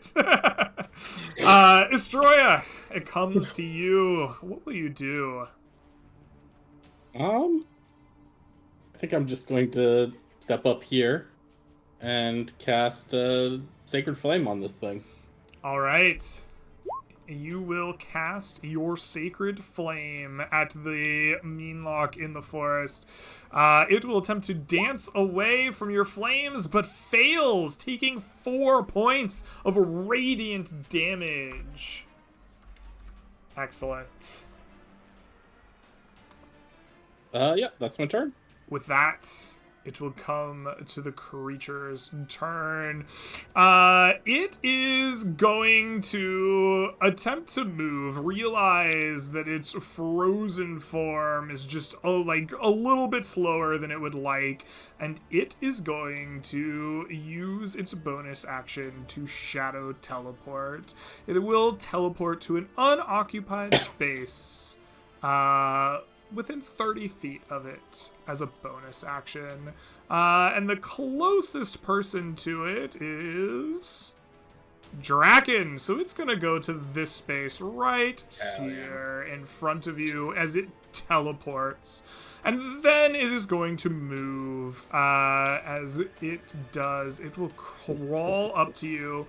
You realize that this rock you are standing on delineates some elevation, and you are above it. And its claws are going to attempt to hit you at disadvantage. Was it a 12 strike you? 15 wouldn't, so... All right, very good. You are safe from its claws. Honey Mustard, it comes to you. Before your turn starts, you are inside of this creature's aura. You are a beast or a humanoid. I would like for you to make me a DC 11 Wisdom saving throw. Is this a magical effect? This For is a my magical known effect. cunning- Yeah. Okay, so wisdom saving throw at advantage is a 15. from You known succeed. All right, go ahead and make your action.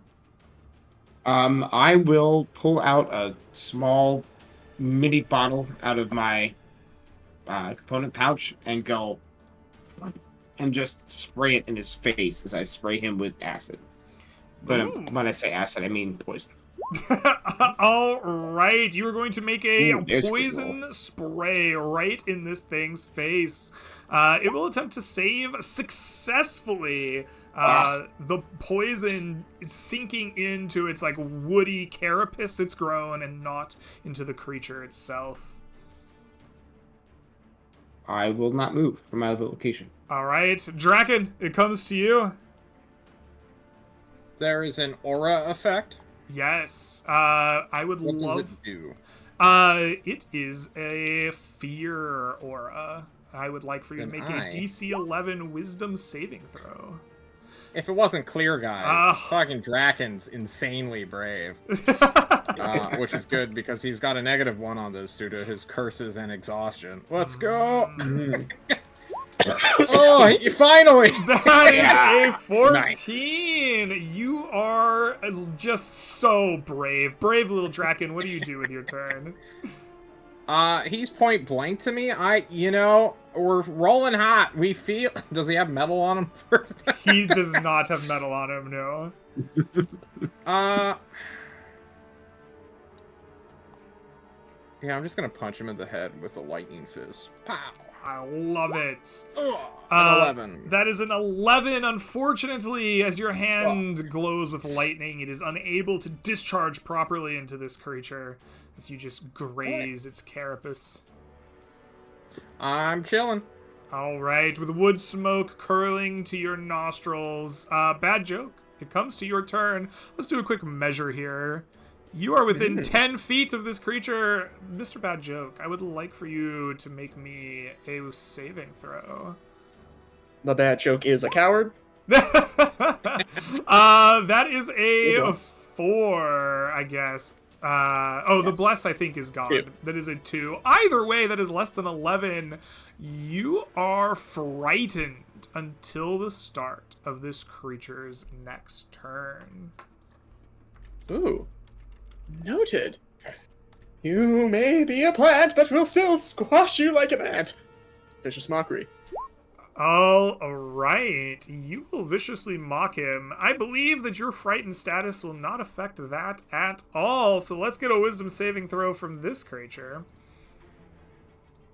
It will fail, as it is mocked once more for 2 more psychic damage. You're gonna tickle this thing to death, I promise. I take a few steps back, like, Very and good. I will. We're fine. I'll end my turn. You end your turn. Somehow.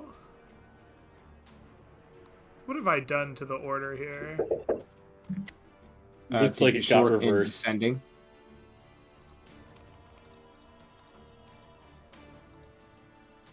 I don't understand what's going on here. Okay, here we go. Yay, there we go. Estroya, it comes to you. Thank you. Sorry, my brain could not handle what was happening in Roll20. You are also within 10 feet of this creature. I would love for you to make me a wisdom saving throw. Let me make sure right modifiers. I didn't get the right modifiers. I clicked that off. It's a 13. It is a 13. A 13 is, I believe, a success. Yes, it is. Go ahead and take your turn. All right.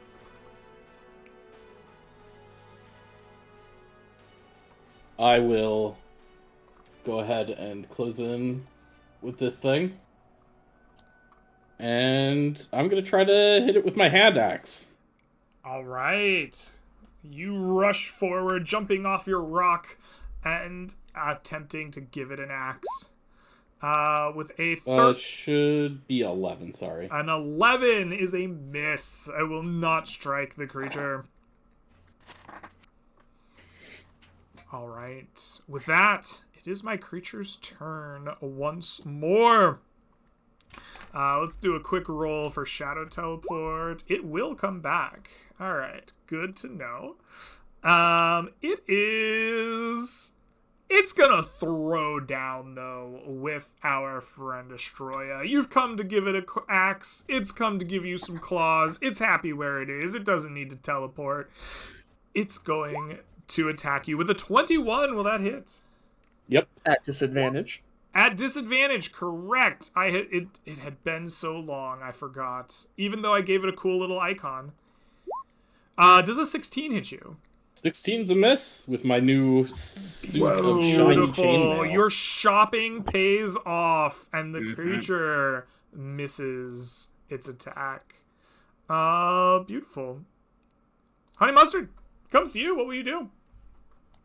I'm gonna give it one more shot of that poison spray and see if I can connect.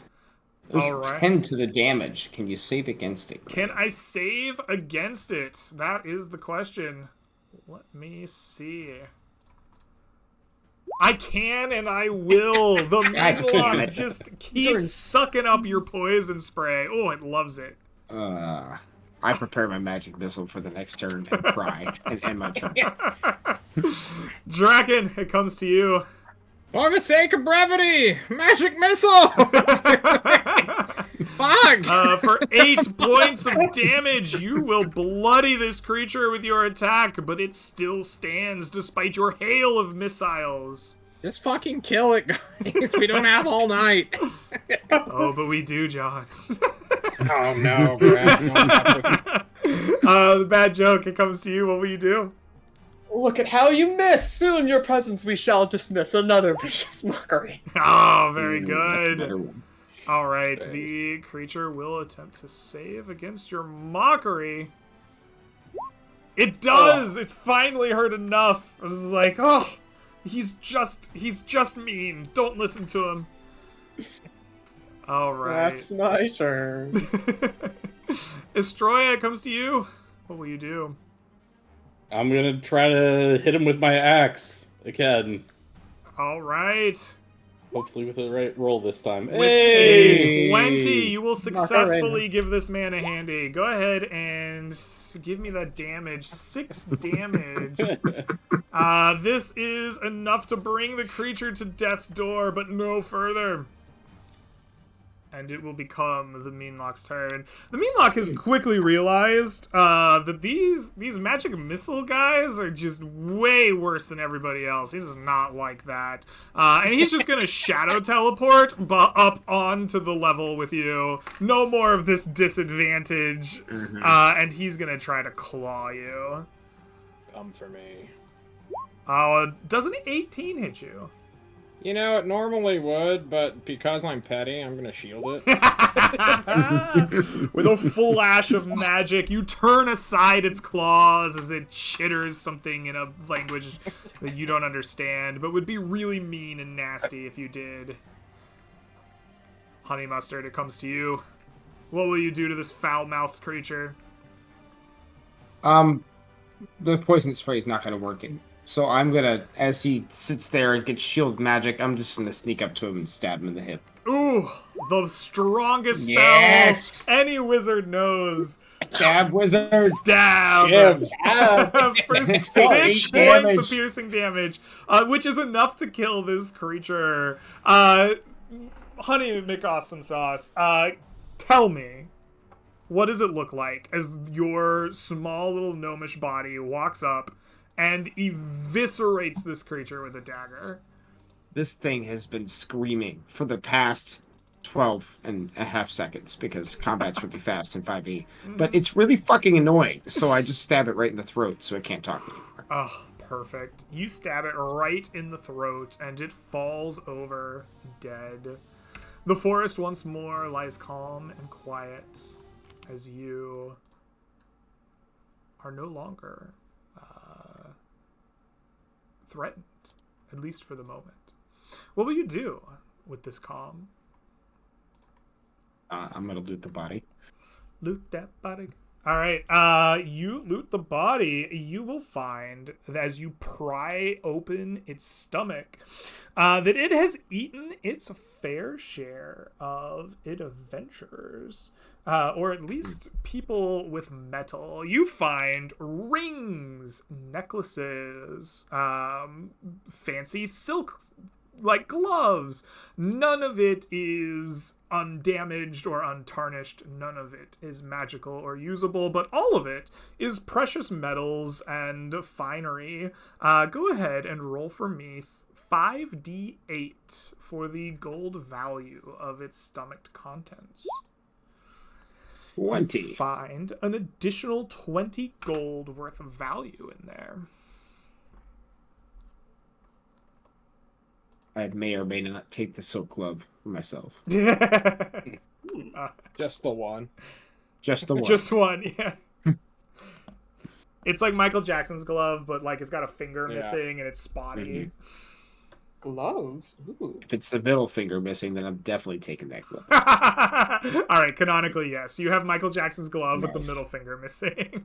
Perfect. And like some weird like acid stains. No All right, poison stains though, because I fucking missed every goddamn time. correct. You rolled great for the damage. Just pull on the die. Yeah, okay. All right. Well, the party has successfully looted the body and seems ready to move on to me. which means that your trek into this deeper hex has been successful, and the party is deep in the heart of the forest. As you realize that you arrive, we will mark off our 2 exploration points for the move, and it is time for somebody else to take us away as party leader. Who amongst you is going to lead us for this next part of the journey? The bad joke is willing. All right. Tell me, Bad Joke, what does the party do under your leadership? We are going to search this brand spanking new hex and see Not just again. All right. Tell me, Bad Joke, how is it that you go about exploring this hex for the secrets that lie within? like a tree hugger. He gets up close and personal to every other odd tree. He just feels it out, sees what's wrong with the tree, what's right with the tree, what kind of tree it is. It's like, this is a good tree, and he marks it with his knife. And as he creates a path throughout the forest of marked trees so we don't lose our way. All right. You begin to search by marking good trees and presumably insulting bad trees as well. As you march through the forest with this plan in mind, I would love for you to make me a survival wisdom check to see how effective your strategy of marking and perhaps insulting trees goes. Your bark is flaky and your sap tastes terrible. Is the perception check or investigation? I'm sorry, survival wisdom. Oh, survival wisdom. Sure. That's a natural one. That is a natural one. Despite your best efforts, the gloom of the forest is different than anything else that you've ever really been accustomed to. And even though this isn't your first trek inside of it, you still find a tendency to get lost, and you end up circling back to the same trees you've marked a few times, and you come up with nothing of note in your search. However, as you are searching, you might run into some kind of encounter along the way. Would you please roll me a D100 on our encounter table here? Gladly. And as we return back to the original trees, right where we started, exactly as planned. 64. Exactly as planned, you say. You say this, and then you hear the howl of a wolf. I would love for you to roll me a d10 to know if that wolf's howl is far away from you or about to strike. It's a 4. Everybody's chilling. One day I'll ambush you. One day. You and the party will hear this howl as you rush about to the next tree that you have marked. And you and the party come face to face with 3 wolves. One of them, notably, you will see is larger than the others, bigger and more ferocious as it cries out.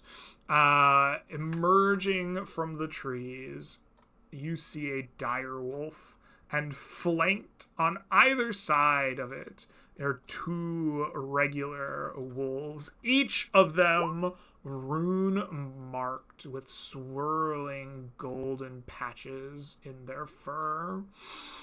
I would like for all of you to roll me initiative against these creatures.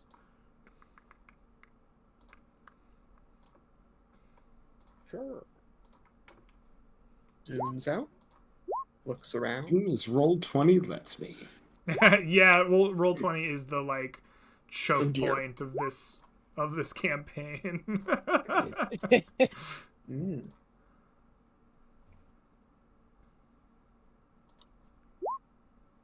There we go. Big fat nothing. Big fat nothing. We love to see it. Oh, look, I'm in the front of the party, too. Yay! You are. Perfection. Let us get our encounter table here, or our turn order here. And Draken, you are the first to react. Having heard the howl of the beasts, you turn ready to act. What do you do? It's a great question. Out of spell slots, out of hope that he can hit anything with anything. He looks to himself, he looks to his friends. He's never been, this is like the lowest point of his life. He casts Blade Ward on himself as an action and steps forward. Oh, Perfect. On the rock. excellent. Yeah. Go for it. You step forward then, I think, atop the rock, Blade Ward ready, and call forth a challenge to these beasts. As you do, you see this larger one nod, almost intelligently, in your direction. Like, and as it does, the two wolves behind it rush forward as fast as their wolfy legs will take them. They have 40-foot movement speed. 5, 10, 15, 20, 25, 30, 35, 40 does not get them where they need to go. Alright, that means they're going to dash. And they're going to dash one up here and one back here, trying to create the conga line of wolf death around you. But they are unable to attack. Estroya, it comes to you seeing this take place. These runed creatures are filling your vision. What do you do? Yes, this seems like exactly the sort of scenario where I need to fight their Twilight with my Twilight. Excellent. And I will call forth my Twilight Sanctuary. All right. You call forth your aura of twilight once more, filling the field of battle with even more darkness than there was before. And then, as a bonus action, I will cast Shield of Faith on Draken. All right. No, just let it happen. Cast All right. Too bad. I need you to tank better. Understood, Chief. The level 1 tank sorcerer. With that, the larger dire wolf will go. And it is going to march forward 5, 10, 15, 20, 25, 30 feet to get within 10 feet of its homies. It's going to actually move to this square. So it's in 10 feet of both of its homies. And it makes a roar, and the runes glow on its back, and both of its wolfy friends will make attacks at its command. They will attack, and they will have pack tactics upon you as you sit upon this rock. The first will attack you with a 15, which we have already established does not hit you. The second will try to bite down on you with an 18. It would have hit if not for Shield of Faith. Oh! The clerical shield prevents this wolf from biting down into you. You stand tall upon your rock. The bad joke. It is your turn. What will you do? He looks at the small dire wolf to the left of Draken and says, "You are just a pug whose death we will all but shrug, as I will, 1, spend a bardic inspiration to unsettling words it. Oh. So on its next saving throw, it subtracts a d6, and then I will dissonant whispers it. All right, you will dissonant whispers the runed wolf. So that is a 4. And, of course, we must do this to know that it has rolled a 3 in total, failing and taking 5 points of damage. As well, on a save, it must move away. This will bloody the creature. And it will spend Nice. 40 feet moving away from you. 5, 10, 15, 20, 25, 30, 35, 40. And it will stop there.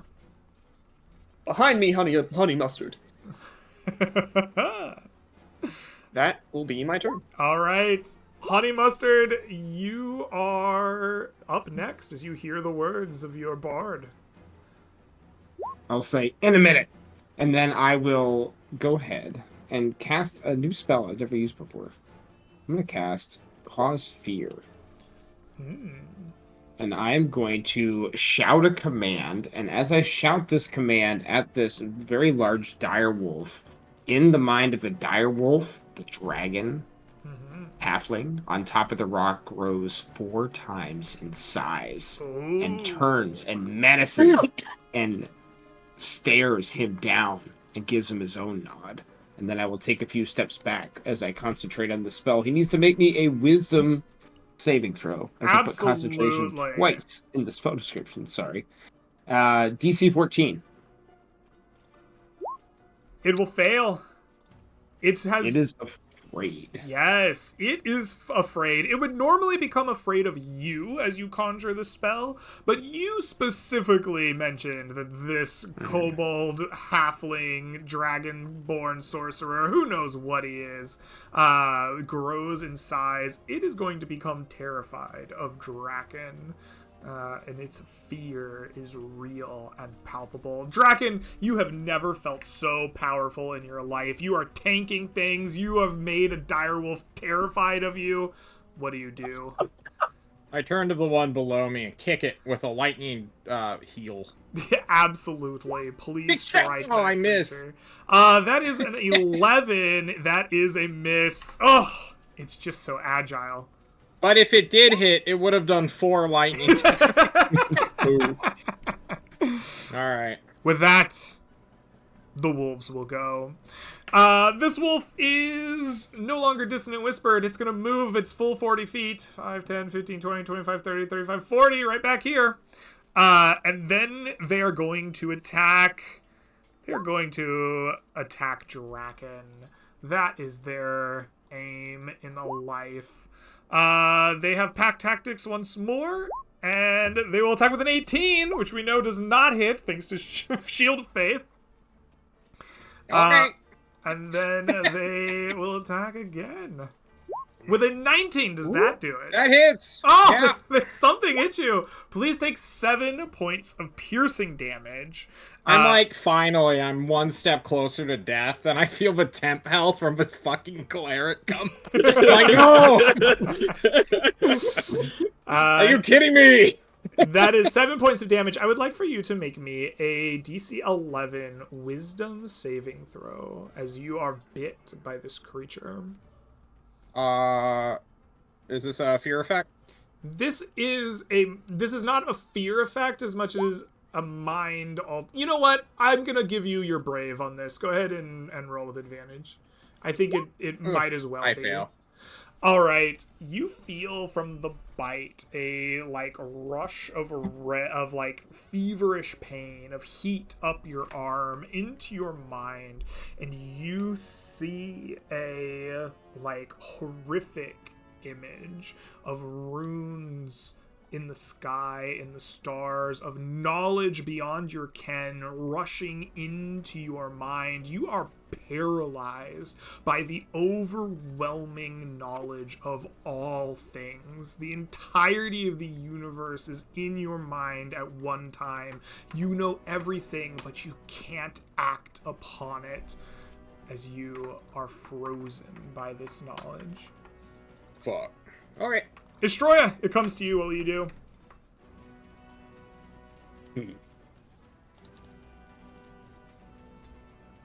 I'm going to make what is maybe a foolish move. Yeah, I'm going to step away from this wolf here, provoking attack of opportunity. It will happily attempt to bite you. It sadly doesn't get pack tactics on you. 12, not gonna do it. Nope. I will move up to this big wolf that's afraid, and I'm going to cast a... Yes. Screw it. Yeah, I'm gonna cast an inflict wounds on it. All right, you reach Probably out miss, to because grab of the reasons. cowering diet wolf. Yep, the diet wolf. It's on a diet. In your hands. Go ahead and make your spell attack. It's been dieting so much, actually, you just like miss its haunches. You just grab like loose skin, and you are unable to inflict the wounds that you desire. All right.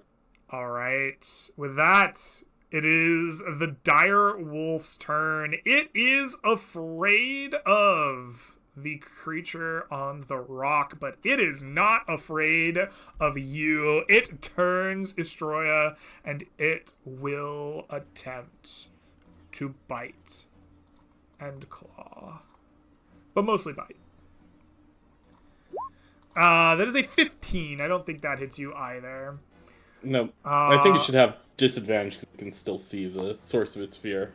But does it have disadvantage on all attacks if it sees the source of its fear, or does it only have disadvantage on attacks So of long the fear? as the source is visible. Okay, yeah, then it has disadvantage. It misses you anyway, but we'll roll again because it's fun to roll dice. hell yeah. Yeah. All right, we got a 21 out of its system. Good job, guys. With that, it's going to end its turn. It needs to repeat its saving throw. Oh, brilliant. Yes. I just thought that had a duration. Help his monsters, quick. That's a real bummer for the spell to have a repeat saving throw. All right. It's all good. Bad joke. It returns to you. What do you do? Die, you abominable freak! He casts Dissonant Whispers again at this one dire wolf that's been wounded last time. All right. Ooh, that might be A not much good. better Dissonant Whispers this time, as the direwolf will attempt to save, saving successfully for half of 15, which is going to be 7.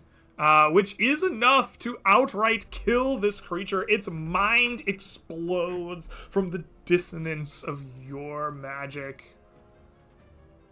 And now turning to the big beast, you've lost one of your kin. Now no true fear. I spend another Bardic Inspiration die to unsettle it. Ooh. So on its next fear save, unless someone forces a wisdom save on it, subtracts a d6. All right, very good. Honey Mustard, it comes back to you. What will you do? Draken is paralyzed, correct? Correct. Okay. Then Honey Mustard is not screwing around. He's going to move up all the way once roll 20 lets me. Maybe. Yes! Right up to this wolf. And he will poison spray it. You will poison spray it. All right, let us make a Constitution save for this wolf. You are really unsuccessful with that poison. Like, No. I don't know what you gotta do, but like, there's a technique missing. It feels like. Well, I realize as I try to spray it with poison once again that the goddamn cap is still on the bottle. So I take the cap off this time. There you go. Next time. All right. And then I will spend the other 10 feet of my movement doing jumping jacks and trying to get its attention. All right. Draken, you are paralyzed. At the end of your turn, I would like for you to make me a wisdom saving throw. You failed the previous one, so I'd like you to make this wisdom saving throw at -1. All right. Do I still have advantage for being halfling? Sure. All right, then a 13. A 13 Or- or a 12? A 12. Bleh. A 12. That is actually a 12 still passes, doesn't it? Because this is the smaller one. Your Yep. mind will clear. You lose access to all this knowledge. It like flips away faster than you can like keep it memorized. But you will grow changed from this. You are like you have the mark of this like rune, this knowledge in your mind. You are going to have a disadvantage against runed creatures, but you will have advantage against the rune bear. and you have knowledge of its existence. Not of where it is, but you can picture it in your mind, this mighty creature, virulent in its growth. I see. I must kill this bear, I yell at the wolf. The wolf looks at you confusedly and then realizes there's like a gnome offering itself up on a silver platter and is like, you know, I like silver platters. It's going to try to chomp down on Honey Mustard. Mm-hmm. Which it fails to do successfully. Oh, bummer for the wolf. Estroya, comes to you. What will you do?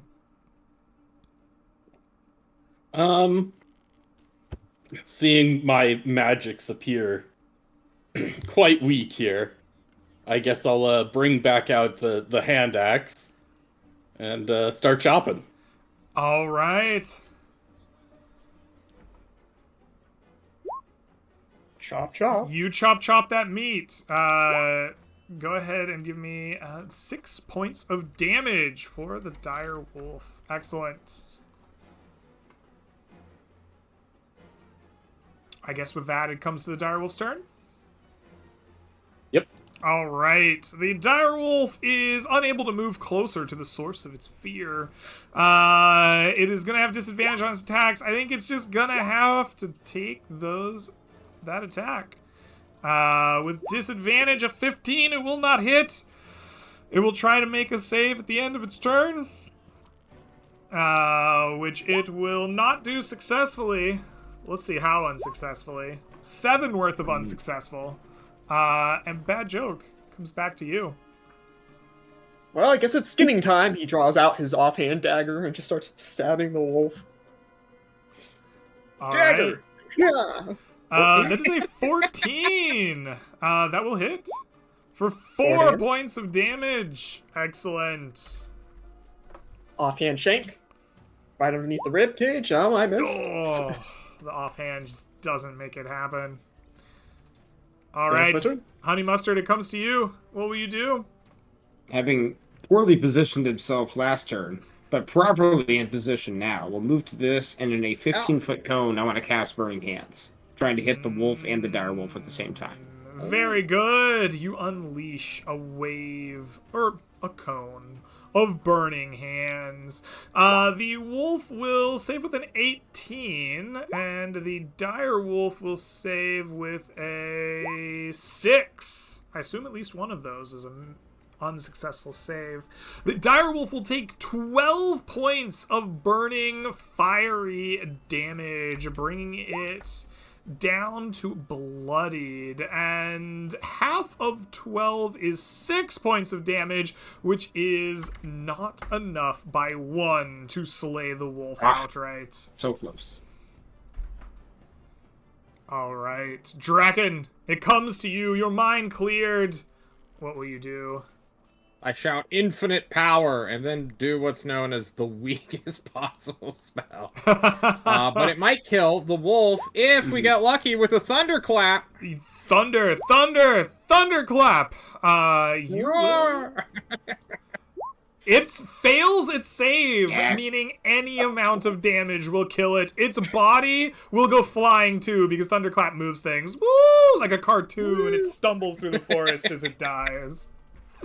And All then right. the big guy. Since it's an AoE around Oh, myself. perfect. Yes. Correct.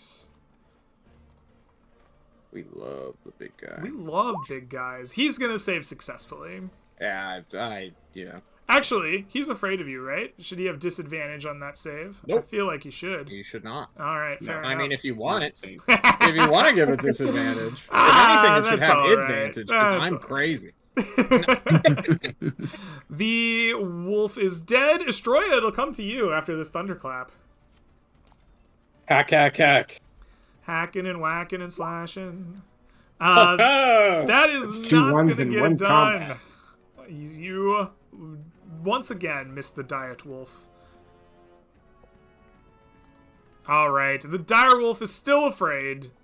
It is having a bad day. It really can't use its cool abilities when it's afraid, so it's just gonna attack with Damn. disadvantage. Not at the thing it's scared of, because that would be silly.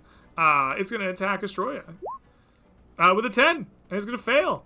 It's having a bad time. And it's going to save against fear. Unsuccessfully. Nope. This is the most value I've ever seen of this spell. I know. Yeah. It has value when there's like 2 enemies in combat or more, because you can try to separate them, and we just happen to have a really good position here. It's working out. Yeah. It is working out. Speaking of working out, bad joke, it's your turn. I'm carrying too many daggers right now. Hold on. He drops both of his daggers, and then with his one item interaction, he pulls out a nice long thing of twine. His sling has right to the face. All right, give me that roll to hit with your sling. That is a 13. That is not enough to hit the direwolf's AC. It once again dances out of the way. That's my turn. All right, that is your turn, bringing up Honey Mustard once more in our combat. What will you do? This time, the cap is off the bottle. The cap is Poison off the bottle spray. for sure this time, for sure. This will save successfully still. Hey, whoa. Poison spray. Yeah? Well, Oh, con no, save, you're right. it wouldn't have mattered. You You're rolled a right, you're 16. You rolled a 16. I rolled a And I will 16. move behind the source of the fear so that it can't get to me and keep concentrating on my You spell. forgot the stopper underneath the cap. Damn it.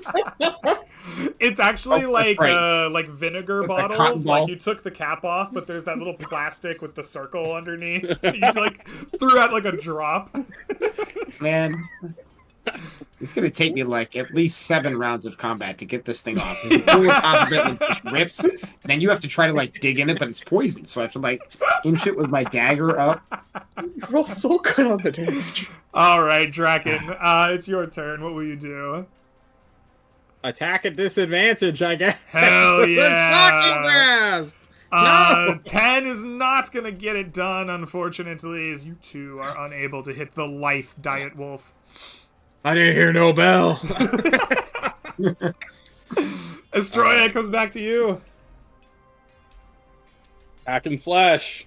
Hacking and whacking and slashing. You do chop Hey. that meat this turn for 4 points of slashing damage, which is enough. Oh, no, it was already bloodied. Yeah, it is still bloodied. Which brings us to the direwolf. The direwolf is still afraid. The direwolf still cannot use its cool powers. The direwolf is still not going to bite Draken because that's really scary. I wouldn't do that. And it is going to attack with an 11 on Astroya, unable to sink its teeth in. And it is going to make a wisdom save. Unsuccessfully. Bad What a joke comes cop back out. around to you. I got 5 more rounds of the fear, Greg. 5 more rounds. Jesus That Christ. joke looks to his party. Wow, we're being very efficient. Good work, team. And I'm thwack. sobbing. Oh. I'm just crying. All right, we continue the song and dance. Your 11 does not strike the creature. Honey Mustard, it comes to you. I'm 15 feet away and thankfully cannot use poison spray as I throw a ray of frost at it. There we go. Hey, you know how to use that 23. spell. For 1 cold One damage. point of cold damage. I'm out of We're gonna spells be trying here to get forever. magic missile it. I'm sorry. It's all good. Hey, look, you only need to do like that 14 more times and then it'll die. Oh. Enough hacking. 14 damage in Thunderclap! 5 rounds. We can do it. Draken comes to you. I clap at You its direction. clap make me in a its DC general 13. direction. All right. It will unsuccessfully Yes, save. It will finally. take 6 points of thunder damage, and it will be knocked back away from you by 10 feet. That is the spell Thunder Wave. Thunder not Wave, the cantrip. not the cantrip Ooh. thunderclap. All right, it'll stay right Yeah. where it is and feel like it's heard a really loud noise. Yeah. I'm sorry. That's okay. Estroya I'm comes so to you. sorry, Greg. Hack. Oh, Hey! you crit No. for 7. Okay, so the Is it a creature 1? the creature has 8 hit points. On a crit, we're gonna kill it. All right, congratulations, you got +1 damage from something. You know what? Let's just say I broke the weapon on it. You can Fuck it. definitely There we say go. that. Okay. You shatter your hand axe in this creature's skull as it finally dies. I was going to say that after 7 rounds of combat or whatever, that it and John can currently take 1 psychic damage, and then it goes down. All right. All right. The forest once more lies still and quiet after the fight. You will notice that as these creatures die, their corpses immediately desiccate in front of your eyes. Their like fur growing thin and wispy, falling out, floating away in just the gentlest of breeze. Their bodies leaning out as if the water, the flesh inside, just is sucked away. They are just taut skin over bones, like a sack of bones. Upon their skin, though, where the runes had like woven through their fur, you see a kind of like almost golden tattoo, a subdermal like etching of those same very runes upon their body. Like a madman, we get to skinning these creatures. Even though they don't have fur, they have skin, and we want it. All There's a hot right. commodity for runes. You cut into the skin of these creatures, and you will open up the runes themselves and find that they are made of a material much like gold. It is a like golden flakes or golden leaf running through their skin, making these runes. You may pocket this for money. Let us see how much. If you would roll me, Mr. Bad Joke, 5d8 gold pieces. These runes are currently worth 17 gold back at town.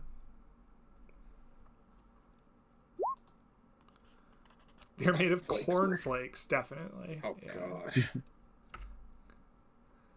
All I knew right. there were ruined bears. I didn't know there were ruined wolves. Well, were. I'm ruined. You are alive. Well, party. You have bested these wolves, but unfortunately, your quest for, or your search for discoveries inside this hex have gone poorly. You found nothing despite your few hours of searching. The party once more, if there is nothing else you want to do immediately with these wolves, has some exploration points that they may use. How interested you are in moving on, or is there more to do here? Oh, how many points do we have left? 2. You should have 2 exploration points left, yeah. Ooh, okay. So we either move, or I don't think we're allowed to search the same hex again, so pretty much move. Or take a short rest. At night. Or scavenge for food so that we have full rations and are able to keep going the next day. Yes. I think that's what I will do. Greg, as I immediately take charge. Sorry. Absolutely. Have I seen any small animals in this forest, or is it only these abominations and atrocities? You do that see keep some coming into? from time to time. This is not a forest that is full and flush with life as you are used to. It is a gloomy, oppressive, and dark place. But no, there are small creatures. There are their fair share of birds and small burrowing animals. From time to time, you see the rush of deer or the trails left by these creatures. It is a forest with life in it. It is just sparser and quieter, gloomier than normal. All right. I would like to use my gnomish feature of communicating with small animals to try to find a vole or a mole or something. And I want to see if I can communicate with it. I want to offer it this piece of chalk that I have and be like, dude, come here. Look at this. I'll like draw like a heart on my arm. Be like, you could make yourself look amazing. This for you. You show me where I can find roots and nuts and berries. All right. you make this offer. A naked mole rat looks at you. Mhm. Its name is Rufus. It scratches its Thank hairy you. chin for a moment. I would like for you to make me a persuasion charisma check to convince this creature to give up its source of nuts and roots and berries. I'm sure this will go swimmingly well. A 4. That is a 4. Rufus thinks about it, and he agrees. He'll take your chalk, and he gives you instructions. But when you go there, you find that there are no berries or roots or nuts. No, Yes. bastard. I make a mental note. The magic missile the next mole that I see. And All then we'll right. have some food. You spent this time searching for the liar mole rat stash, and it will cost 1 exploration point, but unfortunately, you were unable to scavenge the rations that you were looking for.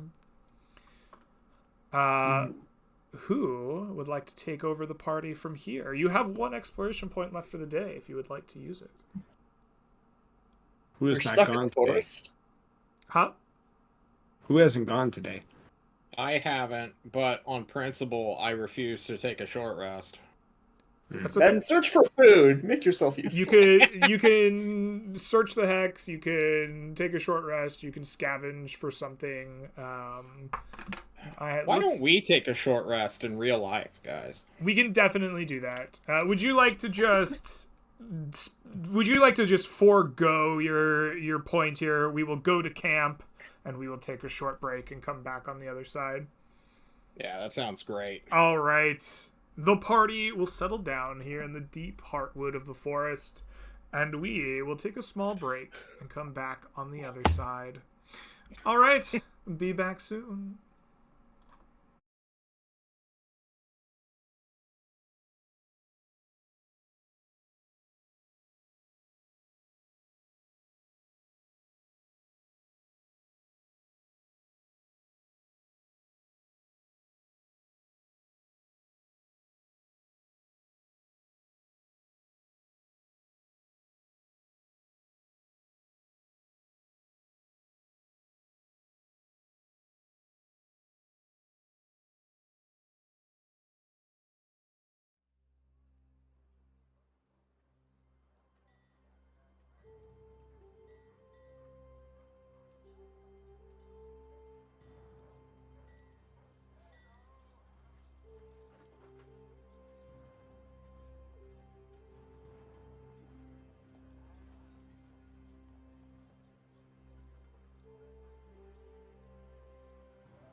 And hello, Internet. Welcome back to Land Beyond the Mist. We have just bedded down for the evening, and we will come back on the other side of a rest, I believe. We had just all long rested, or at least spent a night at camp. All of you may regain any spells and class features the next morning that are associated with a long rest in the player's handbook.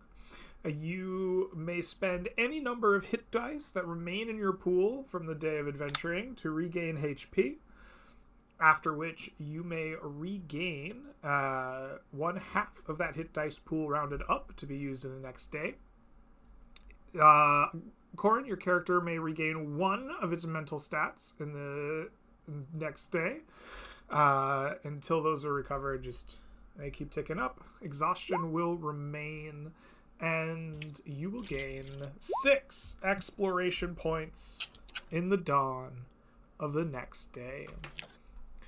So, brave adventurers, now that a new day has dawned and the battles of yesterday are behind you,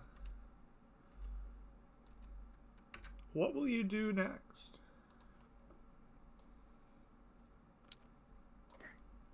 Seems like we're planning on reaching the other side of the forest at this rate. I guess so. Might as well.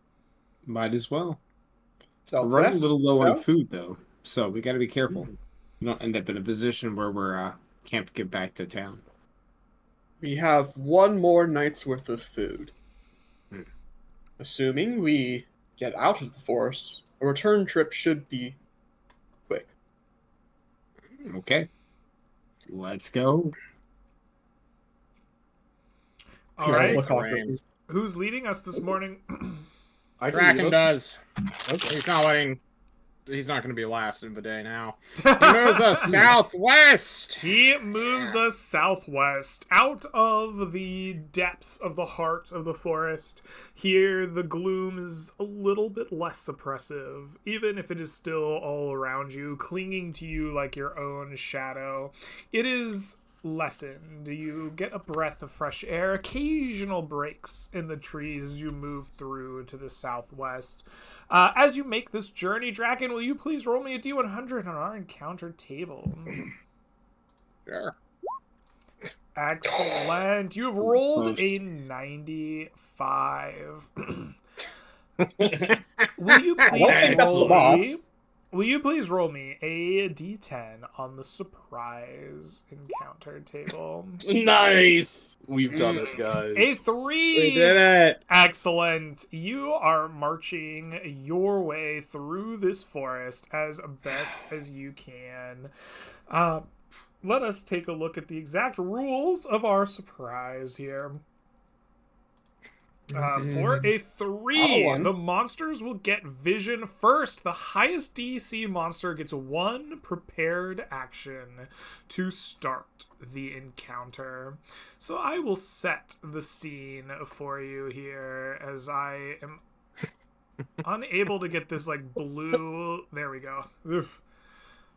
You are marching through this forest, ever south and west, looking, hoping for signs of something magical and new. And as you are marching south and west, in front of you all, you will see a similar creature, a hound, coming through the forest towards you. This is not all that unexpected, but trailing behind it, you see something else. A humanoid-like figure that I can't pull out of Roll20 for some reason.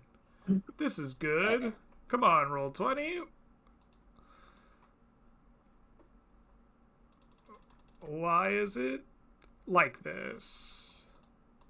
Okay, there we go. You see a strange figure, humanoid almost, walking upright, but with the same plant-like appearance as the hound itself. It's cucumber-like man and this wolf come around the like forest bend, and they seem to have been at least expecting you as they step out of the gloom of trees and into a more lighted area. The party finds themselves face to face with them, and the creature in front of the hound has a prepared action to begin the encounter. Why does this not see the guy? There he is. Wow, he just pops in there. Okay, cool. Roll20 is definitely doing really well right now. No notes. For sure. As the corner is turned, he is going to raise up a staff in his hand, gnarled and rotten, and he is going to spray a cloud of toxic spores across the four of you before you even have a chance to register what exactly is happening. I would love for each of you to make for me a DC 12 Constitution saving throw or become poisoned by these spores. Hey, there we go. You will succeed. The bad joke will fail. Astroya will succeed. Where is it? Normal. Go. No. And Draken will fail. Draken and the bad joke, you are poisoned by these spores. While poisoned in this way, you will take Ooh. 4 points of poison damage at the start of each of your turns. You will be able to repeat the saving throw at the end of every one of your turns. Excellent! Now that has happened, I would like for all of you to roll me initiative. Ooh. Do we take that damage right now as part of At the the opening start action? of your turn, you will take it. Okay. Well, I'll wait till the end.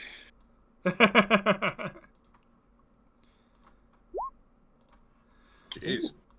All right. I believe that is everyone's initiative. Draken, it is your turn first. What will you do? Hacking out poison spores. Not this again. Not again. I target this man, this weird cucumber guy. All right. And you know what's gonna happen. We're not fucking around.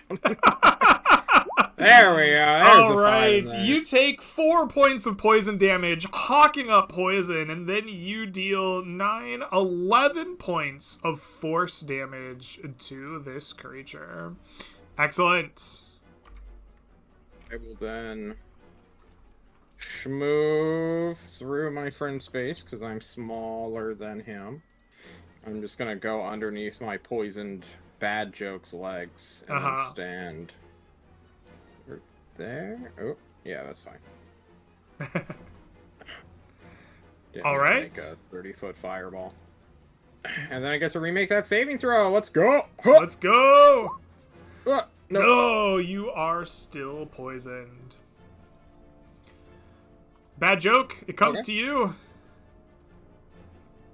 Cough out that spittle. Your constitution. Do not let it whittle. I bardically inspire Draken. All right. And oh look, another mutt. Quick, let's kick it in its butt. Dissonant whispers. All right. You take your 4 points of damage as well. Bardically inspire and let loose the dissonant whispers at the mutt. It will unsuccessfully save, taking 6 points of psychic damage and using its reaction to run far away from you. You're kind of like diagonal to it, so it's gonna run more this way. 5, 10, 15, 20, 25, 30 feet. The bad joke will then move a bit, so whatever AoE that hit us all probably won't do the same again. All right. And that will be his turn. Excellent. That will be your turn. Go ahead and make that Constitution saving throw once more for me. Yes. Gone. Oop. Oh, you will Still. remain poisoned as well. Astroya, it returns to you. What will you do? Well, won't help them with the next ticks of their poison, but slowly the light begins to fade in this forest into bitter darkness as or not a bitter darkness, a faint twilight, sorry, as I provide with Twilight Sanctuary. Astroya's god got really dark for a second and then remembered it was Twilight. You know, these things happen. Yeah. And I will move forward. All right, you move forward, bathing the area in a twilight glow. Thorny Vegapygmy will go next. It is going to dash forward 5, 10, 15, 20, 25, 30, 35, 40, 45 to get around you and towards everybody else as well. But it had to use its action to dash forward, so that is its turn. Honey Mustard comes to you. What will you do?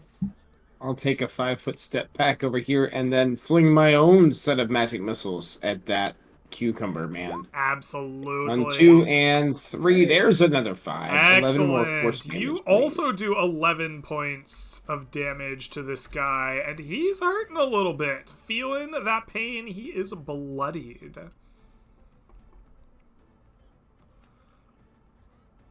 All right. That square is in your Twilight. Your ring touches it. Okay. Yeah.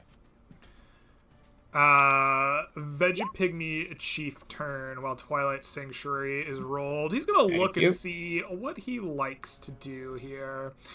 He, at the start of his turn, is standing in the forest. It is going to drink in the life around it. You see plants and ferns and shrubs begin to desiccate as he begins to grow more healthy. Oh, and has disappeared from the map. Cool. Comes one with the forest. He has merged nature. with the forest. Roll 20 is good and awesome, guys. There we go. All right, let's get him back down to that amount of health. Excellent. And that is his start of turn effect, and he will move forward. Here, getting nice and close to you, Astroya, and we are then going to roll to see if his spores come back.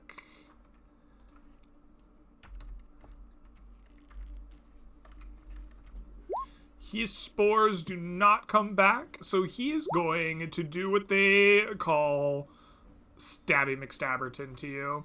He grips his spear in two hands, or well, his stick, and he treats it like a spear and attempts to stab you with it. The first attack he makes is an 8, which will fail, and the second attack that he makes against you is a 20. Will that hit? Yes, sir. Excellent. Please take for me 10 points of piercing damage, as strangely enough, this weird knobby stick he used hurts like a son of a gun, almost like it has a magically pointy end that you can't see. Excellent. That is... He's no longer in the turn order, I see. Okay. This is why I can't see him. All right, this is going to come around to Draken. It is your turn while I re-add this man to the initiative. What do you do? I take poison damage first. You I do take re-roll that poison 2d8? damage. Or is it No, just you're 4? going to take 4 at the start of every turn. Brutal. Then I suffer. And then I do what is known as fire a gun. Whoa, Also my known as goodness. I pull out the Glock. And I don't miss. All right, that is 11 points of damage. We really like 11s, guys. You are rocking that. That is going to bring this creature down to death's door. He You is kill him. peppered with your missiles. And then I prefer to fail my con saves. Let's see if I do. 13 is probably a success, actually. DC 12. Yep, you succeed. You are no longer poisoned. Then that is the end of my turn. All right. You also gain 6 temp HP from the sanctuary. Bad joke. It is your turn. What will you do? Draws his offhand dagger and goes in to make nice, gentle handshakes with this bunch of pygmy. Excellent. Please do. Hello there. For 5 piercing. That is a 16 that will hit for 5 piercing damage. That is enough to slay the creature, or at least drop it to 0 hit points. Yes. All And then I right. will Yep. follow up on this more mutt-like creature and says, and hi there, little puppy. Bye there, little puppy. Oh, I can't see. Oh, you try to You're so attack low to the the ground. little puppy, but you do not successfully stab it. That's my turn. All right, Estroya, it comes to you. What will you do?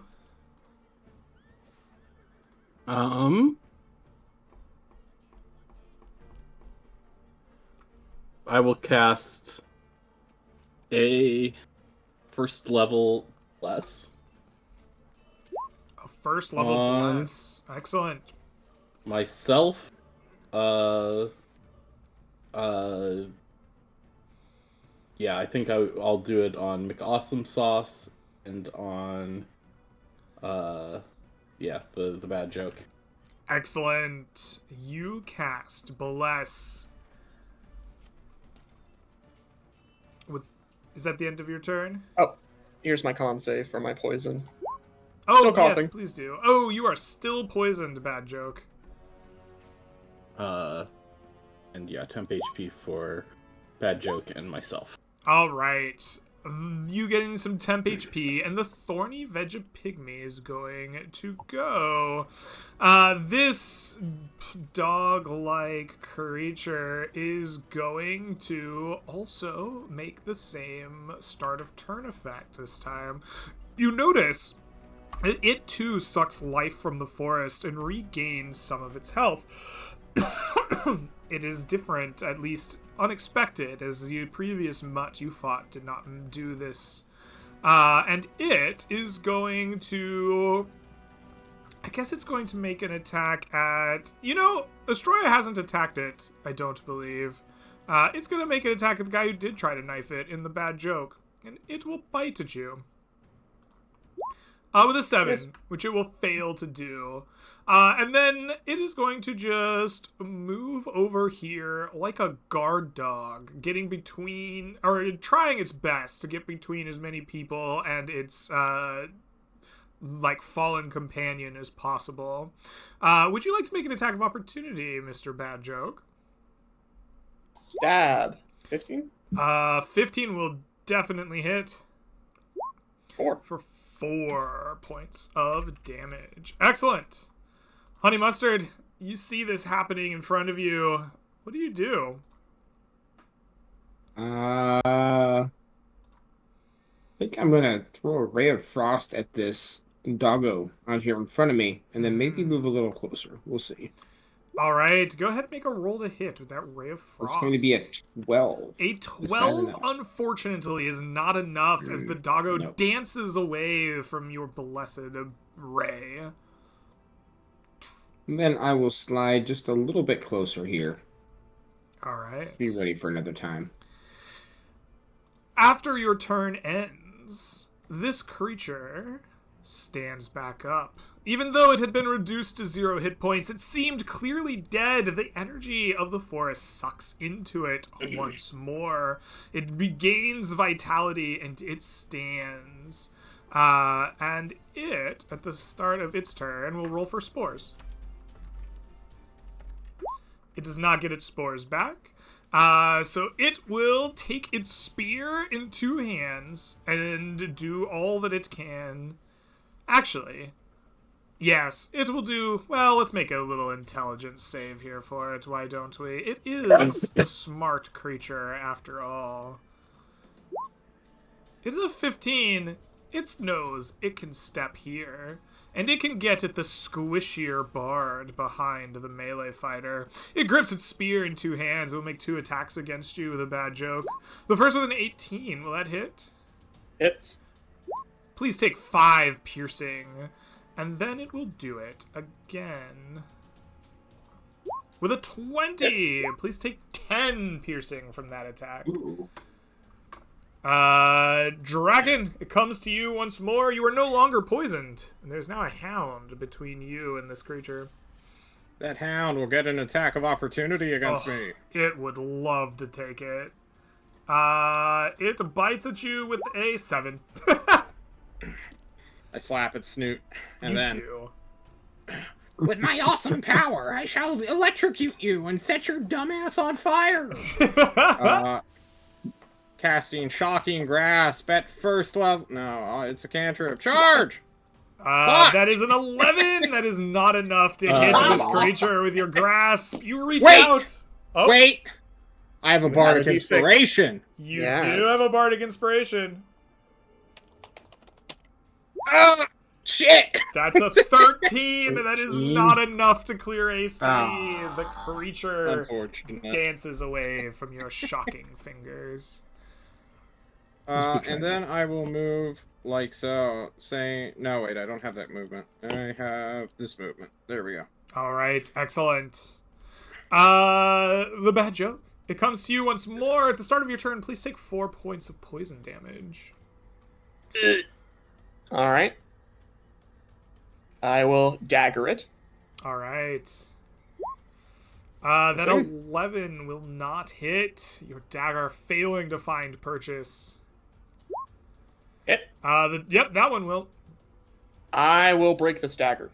For 6 points of damage. Absolutely. You do max damage to this creature once more, sending it to 0 hit points. It falls to the forest floor, unmoving.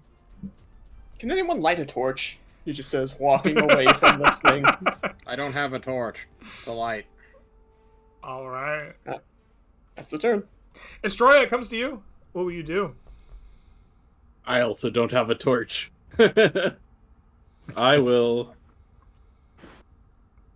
turn to this pygmy dog, and I will cast Inflict Wounds. Hopefully with Bless Up, I can roll high enough to hit. We Hopefully. will see. No. Oh, that 9 is not going to be enough. You reach out to strike the creature with your wounds, but it does not fall. All right. With that, it will become this creature's turn, and you will see it once more drink of the forest floor, returning essentially to full health.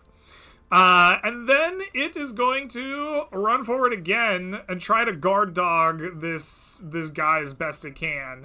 And it will attempt to prepare an action, hovering over this guy, trying to threaten anyone who would dare touch it. Honey Mustard, it comes to your turn. What will you do? We've seen this before. We know what's going on. So I'm going to move to right here, and I'm going to ready an action to cast Ray of Frost on this Vegapygmy chief whenever he starts to stand up, because I know he's going to stand up in a minute. Okay, you can. And then do I will just yell to that. my teammates, if you want me to burn it alive, you have to get out of the goddamn way. And then that end my turn. Just fucking do it. All right, Honey Mustard. You are prepared for this as the creature begins to drink the life from the forest floor. You fire a Ray of Frost. With a 19, you do 2 points of cold damage to it. Shit. Not enough to bring it back down. God damn it. It has been Ray of Frosted, so I will put a little blue on it. Draken, it comes back around to you. What will you do? Does the guy not get a turn? He does get a turn. Never mind. It doesn't come around to you yet. This guy goes. He's going to roll for spores. spores. He does not get his He loves spores back. spores. That means that he is going to do what is known as take the dodge action as he defends himself. Draken, it comes to you. What do you do? I look at this man dodging himself and question him in the only way I can by thunderclapping both him and his dumb dog. Oh, beautiful. Oh, He will make a Constitution saving throw, succeeding, and his dog will do the same. Okay. Did that provoke this guy's ready to action? It would have. Yeah, I agree. He was defending his homie. He's gonna try to bite you. Yeah, With a bite 16. I don't believe that hits, right? me. One shy.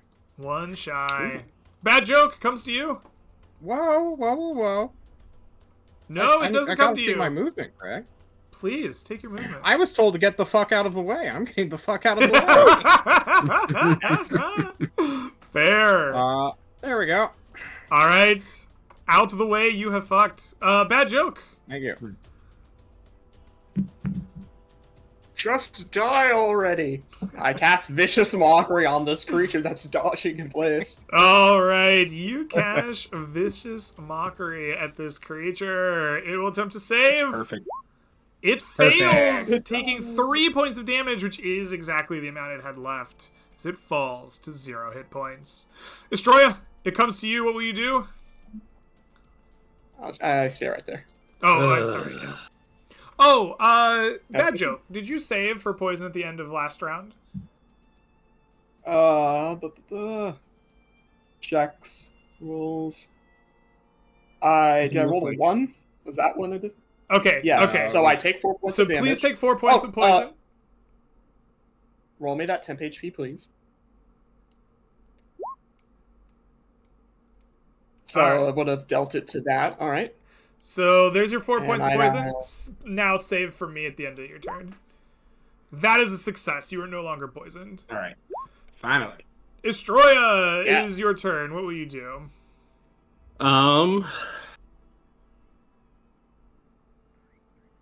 I don't know if this is gonna work, but we could try it. I'm Alright. going to lose my concentration on my bless and cast Moonbeam. Moonbeam. Excellent. We'll show spell description. The Creates most a powerful 5-foot spells. cylinder, so it's gonna be in like these 4 squares here. Ah, I see. You're doing that thing. All right, very good. The moonbeam will drop down in this area. Excellent. They have entered the spell area for the first time. This thing takes an unknown amount of radiant damage, but it doesn't die from it outright because you can't get to negative like 42 with it. The veggie pygmy will save against your... The thorny will save against your moonbeam, which will be con. Yep. Which it succeeds at, which I believe takes half damage. Should be, yeah. So So 7. we'll take 7. All right, excellent. Which means the thorny veggie pygmy is going to heal 5 at the start of its turn. And then it is going to leave the moonbeam aura and get over here, like around you. And then it's not smart like its homie. And it is going to try to bite Estroya.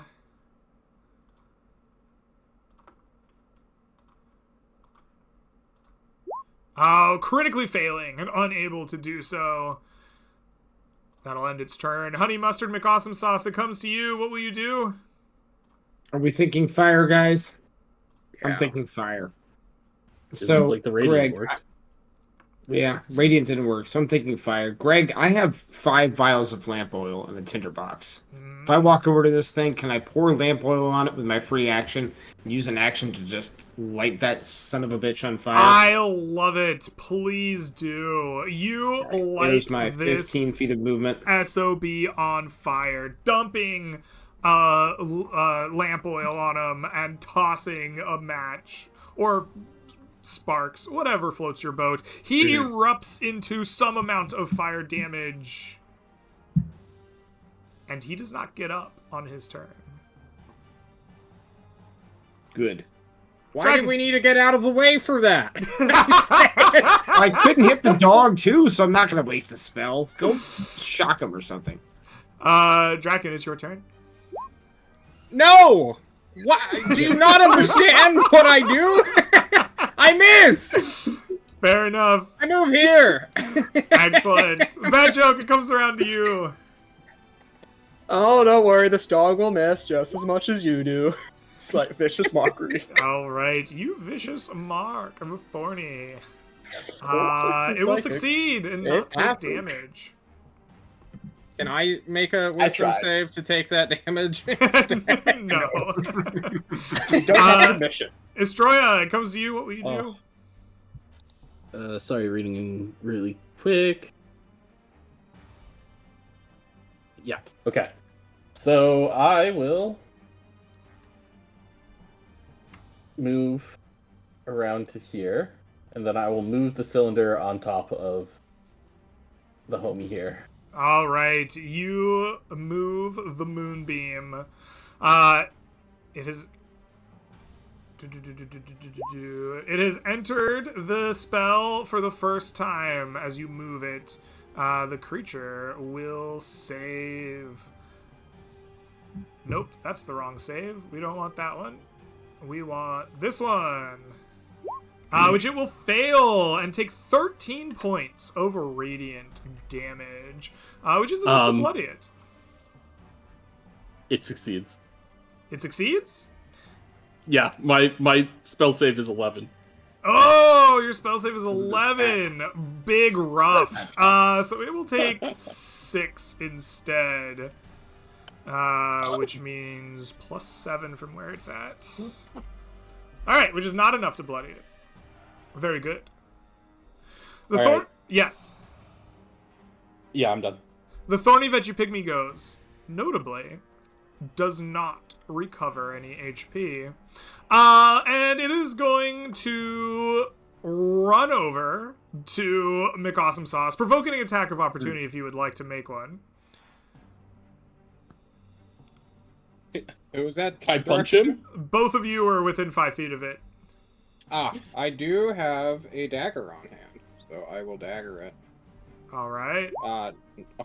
Maybe a hit! A 14 hits, please. Roll damage. Oh my god! 6 piercing damage. Like we all know, dagger is the strongest wizard spell. It always works. So I think rules is written because I don't have any weapons. I can't. You don't have a Opportunity melee attack. weapon in hand. All right, no worries. Honey Mustard, this thing rushes over to you almost in a rage and tries to bite at you as his master smolders. Which it will do with a 16. That will hit. All right, please take 8 points of piercing damage from its bite. And it will be your I've turn. done so. I will use poison spray, and maybe sometime before the session ends, it will hit and actually deal damage. Maybe, just Maybe. maybe, it will make a Just con maybe. save. It will fail, Oh! taking 8 points of damage and bringing it to death's door. All right, the chief is I dead. hold my position. Draken Oh, comes thank back to you. What will you do? Well, knife in hand seems to work. I pull out the second dagger, too! I should have been listening to the clown this whole time. Wait, that's the movie. I move over here and stab at this guy. Excellent. Shaka! Shaka! No. Oh, unfortunate. Offhand! Oh! The the offhand offhand! hits. Roll me some damage. It's just the 1, Just I D4. believe. Just Just a 1, no modifier. 1 point. Correct. Okay, modifier. unfortunate. It will take its 1 point of damage. Bad joke. It comes I'm gonna get you. All right. The badge oak will go on up. We'll go over to Estroy and be like, "Hey, do you need a dagger? Here you go." Spend an item interaction handing the offhand dagger. And then, as an action, I will throw my dagger at this one. Excellent. Oh, please roll to hit. And here, you can have my other. 16. 16 will hit. For 3. Oh my god. Alright, it once again goes to 1 HP. You guys love leaving things at 1. Estroya, what will you do? As the moonbeam rolls over it, doing at least one At damage, least even one if it damage. successfully saves. Excellent. The moonbeam rolls over the flagging veggie pygmy, and it dies in a flash of a radiant fire. And with that, your combat ends, and the forest falls gloomy and silent once more. All right. What do you do now that this battle has ended? Do you stay here? Do you leave it behind? Ow. What's the deal with this stick? Mm-hmm. Yeah, this stick is a gnarled, knobby wooden stick. And as soon as you see this, like, veggie pygmy chief die, you see that the point on the end glows for a moment and becomes a visible spearhead. Huge.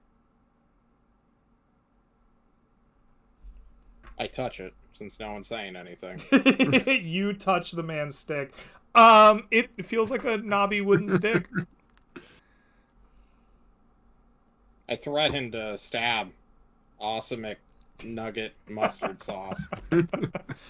Excellent. You pick up the stick in 2 hands and threaten to stab him. As you do, you feel a cool... I feel the spores overtake me! You feel a cool rush of magic through your fingertips, and the tip of your spear turns invisible. What? Wow, Okay. pretty cool. Wow. Well, I'm a bit worse for wear, but I could take care of myself. Or we could... What's the plan? I feel like resting for a bit would be good to help you recover. And then after that, maybe explore around here. And I look over the rest of the bodies. Is there anything else of value besides this gnarly stick? John is Yes, busy. indeed. You look over the bodies with the gnarly stick, and you find a small satchel made of, like, twigs and leaves and sticks on the cucumber man's body. Inside of the satchel, you will find, like, polished river stone of, like, high quality and beautiful colors. These would trade nicely back at Antrim. Would you please roll for me 5d8 gold pieces for the amount of value these stones have in trade? 26. 26 gold pieces. Brilliant. You pocket them, ready to trade them back in town. And then I suggest we take a short rest. What have we done? Have we moved today? Is that all? We still have 4 exploration You points have left? only moved today. You have 4 exploration points left. We have As not searched. you've not searched. You have simply moved into the new hex at the southwest of the forest and fought a great and glorious battle with a strange cucumber man and his dog. All right, then I suggest we short rest here, and then after we're done short resting, we should probably scavenge or begin heading home. If we scavenge successfully, then we can explore and keep going. All right. I agree. sounds like you're taking the lead right now. So you spend an exploration point, down to 3 now, taking a short rest. You bind some wounds, you drink some water, eat whatever rations remain, and spend time just recovering. With a short rest, you may regain any spells or class features associated with a short rest in the player's handbook.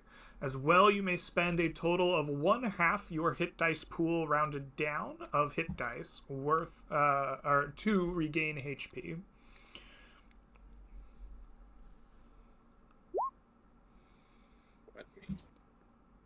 We're only allowed to spend 1/2 our hit dice rounded down? Correct. Yeah. So if you had, let's say, 4 hit dice on a short rest, you could only spend a maximum of 2. Ah, I understand. And we're talking about the 4 maximum in your pool, right? Okay. Yes. Also, Oh, I rolled good. Oh, also, and yes. very important, before anyone else spends hit dice, Song of Rest. You play an Here's next enchanting song of rest. 6. It's Extra good. healing to everyone. Damn. What instrument do you play? He has the drums. Such a soothing drum set. Soothing drumming, yeah. Yeah, it's a soothing thumping, just droning through the forest. Mm-hmm. It successfully distracts you from the It forest. distracts you from your pain. Just coughing out spores, Yeah. crying, sobbing slightly to myself. All right. Your short rest will come and go, and the party will now have 3 hit points remaining, or 3 hit points, 3 exploration points. Those are different things remaining with the day. Who would like to take lead of the party here? As they sit in the southwest of this forest. May I make a suggestion to the party? Yeah. It will, or as well as a question to the DM. If we want to leave the forest, let's say south, how many exploration points would it cost? 1 or 2? This hex here looks like it is mostly plains, so that one will cost you 1. But like Then with our this hex here is mostly forest. This one's kind of a 50-50 call. I might call it different things most times, but it's a damn feeling like a onesie. we can scavenge and explore this hex and move. Does that sound good? As long Okay. as I don't have to roll dice, man. Then I can First. graciously scavenge these forests for supplies. All right, Or at you'll least attempt spend an exploration point to scavenge for supplies. Tell me, how is it you go about scavenging up your rations? The Vedchuk isn't a hunter nor a gatherer. He has no intrinsic knowledge of how to locate such things. He is a bard, so he might have picked up a few skills every now and then. Mhm. But in a place such as this, best he could do is look with his eyes. All right. You look with your eyes, doing the best that you can. Go ahead and give me just a basic survival wisdom then, as you look for rations. I have a -1 because of exhaustion, so this is a flat D20. Excellent. That's what I like to hear. A 14 is a success in the Mistwood, however. Your eyes prove better than poor deals made with naked mole rats, and you come across a fresh burbling stream that will fill your water skins, and growing nearby bushes full of like berries and like nuts and just like a very like nice little place to grab 3 rations worth of perishable foodstuffs. We're topped up, party. Who wants to search? I guess that would be me. All right. You're going to spend your time exploring the hex that you're in here at the bottom of the forest? Yeah, and I'm going to look with my ears. You're going to look with your ears. Okay. Oh. Tell me how you look with one's ears for discoveries. I was just making fun of Mr. Underground for saying he looked with his eyes. Oh, I see. I think what I would do is I'd maybe like try to get some high vantage points by climbing some trees to look out a little bit further here in this transition between the forest and the plains. All right, you attempt to climb some trees and look for some notable things.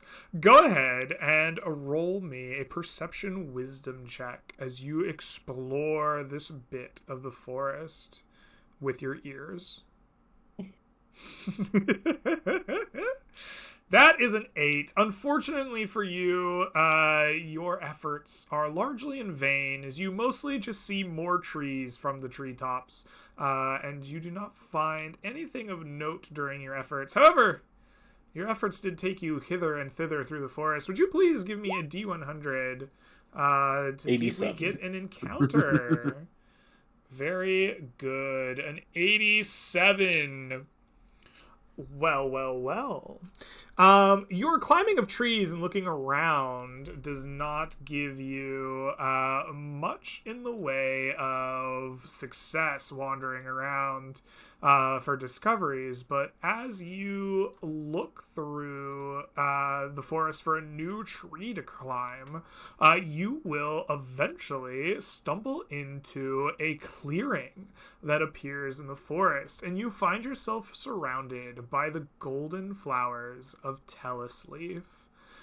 You may harvest said Tellus Leaf by spending 1 exploration point in the clearing, harvesting it up and packing it away to bring back to Ansham.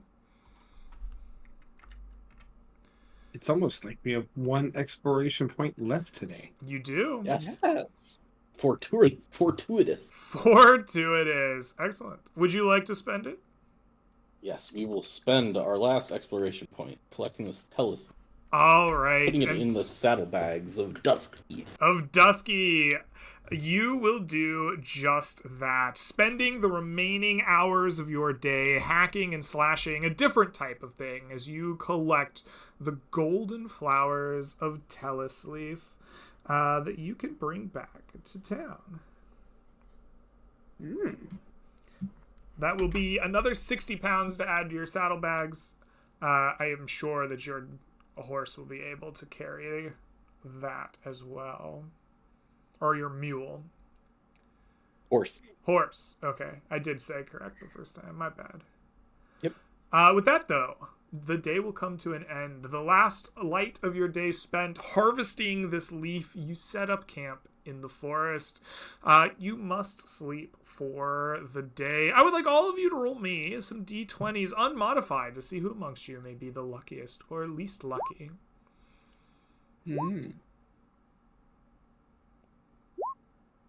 Oh, Stroya, strong roll.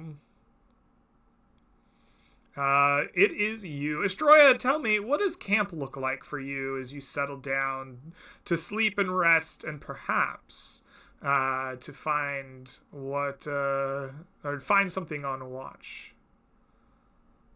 I think that the bond between a paladin and their steed is a strong one. And well, I'm not riding this beast into battle. I'm still camping out near my my horse, giving it the good pets, you know. Good pets, absolutely.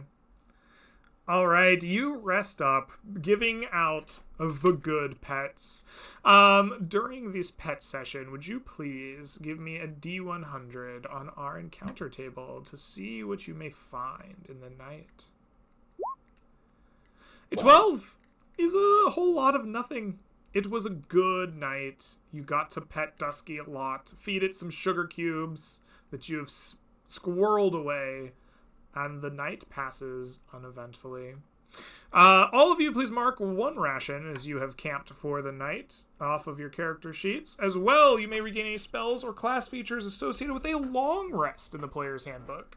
You may spend any number of hit dice that remain in your pool with a long rest to regain HP.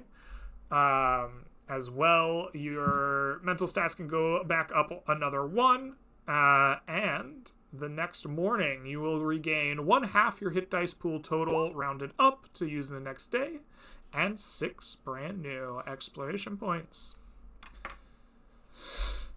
So, night comes and goes, the morning has dawned, and you are at the southern edges of this forest. What do you do, party? Who will take the lead this day? Clockwise or counterclockwise? Clockwise. Ooh. Daring today. Well, It'd be new. hold on. Honey Mustard consults his abacus and realizes that he said the exact wrong direction of what he wanted to. But you know what? It's been said, so you do what you want. He consults the abacus. I gotta use it somehow. I bought it. Well, we'd be covering a lot of new ground. I think it's worth it. Okay, Party? Sure, let's do let's it. do it. It gives us a purpose. Onwards. The bad joke will lead us northwest into mostly plains, from the looks of it. Yeah, I'll call that mostly plains. There's some forest, there's some plains. That will cost you 1 exploration point as you move. You move to kind of the edge of the Mistwood. Here the gloom is less persistent. You will find miles, or perhaps, if not miles, hundreds of feet worth of open grasses and clearings, but still you linger in the fringes of the Mistwood. Still, there are large growths of the trees. The shadows are lesser, though, and you will see the sunlight from time to time, perhaps a welcome refuge from the darkness you've endured till now. As you step through to this new area, would you please roll me a D100 on our encounter table to see what that looks like for you? Being outside of the forest means no forest area boss, right? Perhaps. 93. That is a 93 on our encounter table. This is actually going to be a null encounter, as within you have rolled this particular chief and Thorny within the last day. You have killed them. They are not here to attack you this time. Your trek through the woods is largely uneventful as you find yourself on the fringes here, and you arrive without issue or duress. We're on the new plains. Who wants to take charge? Onwards, initiates, to battle! I say, moving us a square forward. All right. Draken takes the lead, pushing deeper into, or northward up into a hex. This one looks like it is mostly forest. You leave the kind of patchy fringes behind to enter in a little bit deeper. We'll call this 2 exploration points, moving us down to 3. As you step into the darkening woods, a bit thicker and more full, the shadows gripping tighter, would you please roll me a D100 on the encounter table? That is a 37. On a 37, we have 4 witherlings. Will you please roll me a D10 on our surprise table, Mr. Draken? Ooh. Hey. You have Nines are rolled good. a 9. Very excellent. Let us remind ourselves what happens on a 9. The monsters are surprised. Please roll me a group stealth check, DC 13. If you succeed as a group, we will get surprise round on the monsters. There's no way we don't. Surely we got it I right. have Warren. a -4 at disadvantage. Disadvantage because of heavy armor. I have rolled a -2.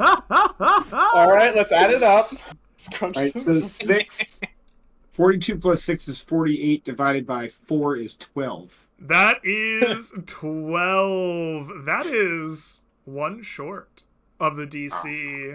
You guys thought you could sneak up on a monster. Clank, clank, clank. Unfortunately, you see 4 witherlings, these strange creatures, almost reminding you of dog-like monsters, maybe gnollish, but they are plant-like, withered husks of something long ago turned plant. As they sit in a strange kind of quadratic-y circle, the group attempted to sneak up on them, but the rattling of Astroya's new armor that they are unfamiliar with alerted these creatures to your presence, and I would like all of you to roll me initiative. Oh my goodness.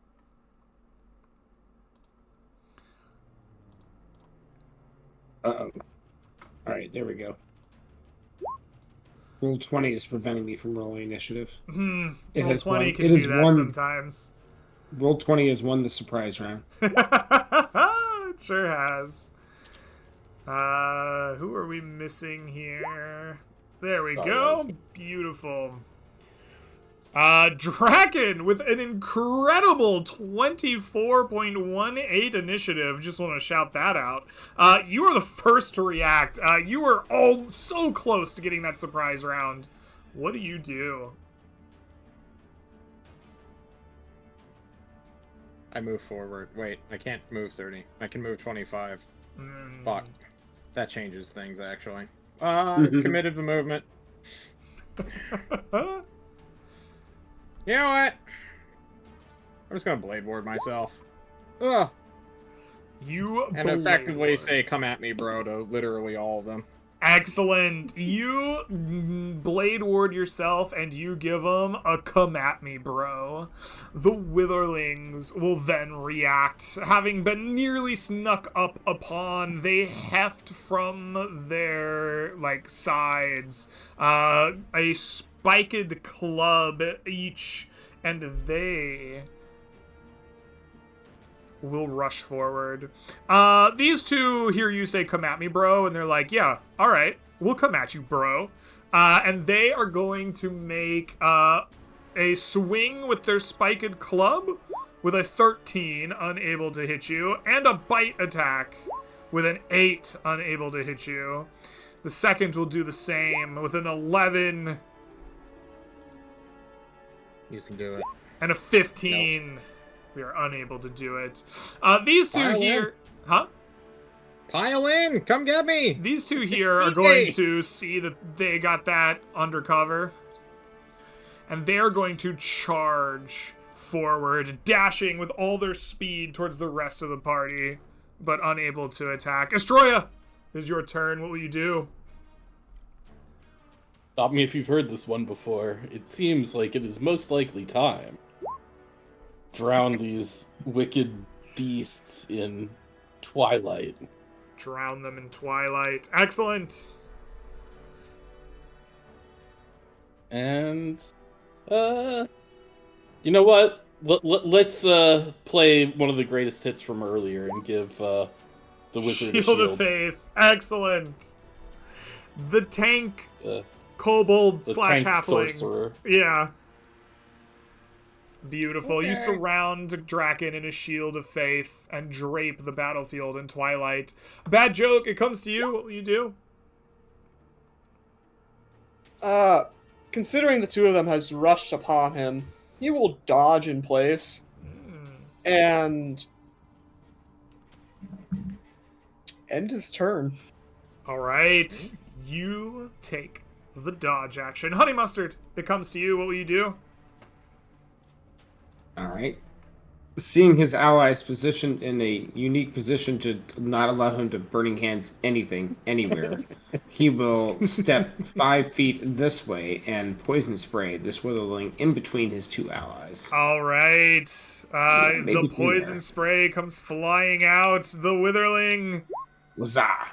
will successfully Saved. save. And then I will take one more 5-foot step this way and end my turn. With That more is, options. it is so funny to me that the poison spray has not done anything. Draken! What's really funny to me, Greg, is every time you've saved against it, you have not rolled a 17 or a 20 or a 21. You've rolled a 14 every single time. I have. Draken! does what's known as use 25 feet of movement to bounce between these two squares to mess with their disoriented vision. And then he's gonna thunderclap them, saying, "Quickly, gnome friend, get up here!" All right, you will thunderclap these guys. Let's get some con saves. We've got a 14 from one of them, and we've got a 8 from the other.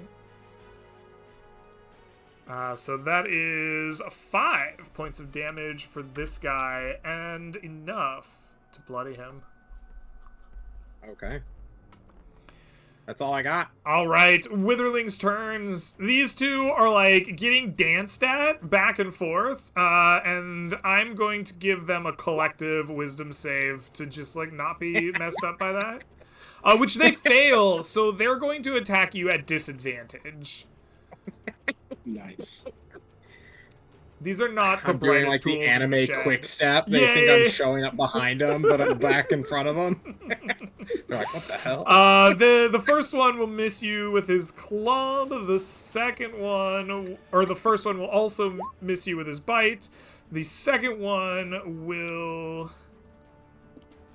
roll eventually. Ooh, an 18. Will he hit you with his club? Yeah. No, right? Oh, Yeah. Shield Oh, of no, Faith. because Shield of Faith. I forgot. Oh, No, I did he too. can't hit you. Also, give me my temp health. I'm demanding. These things try so hard to hit you, and they just can't. Thanks.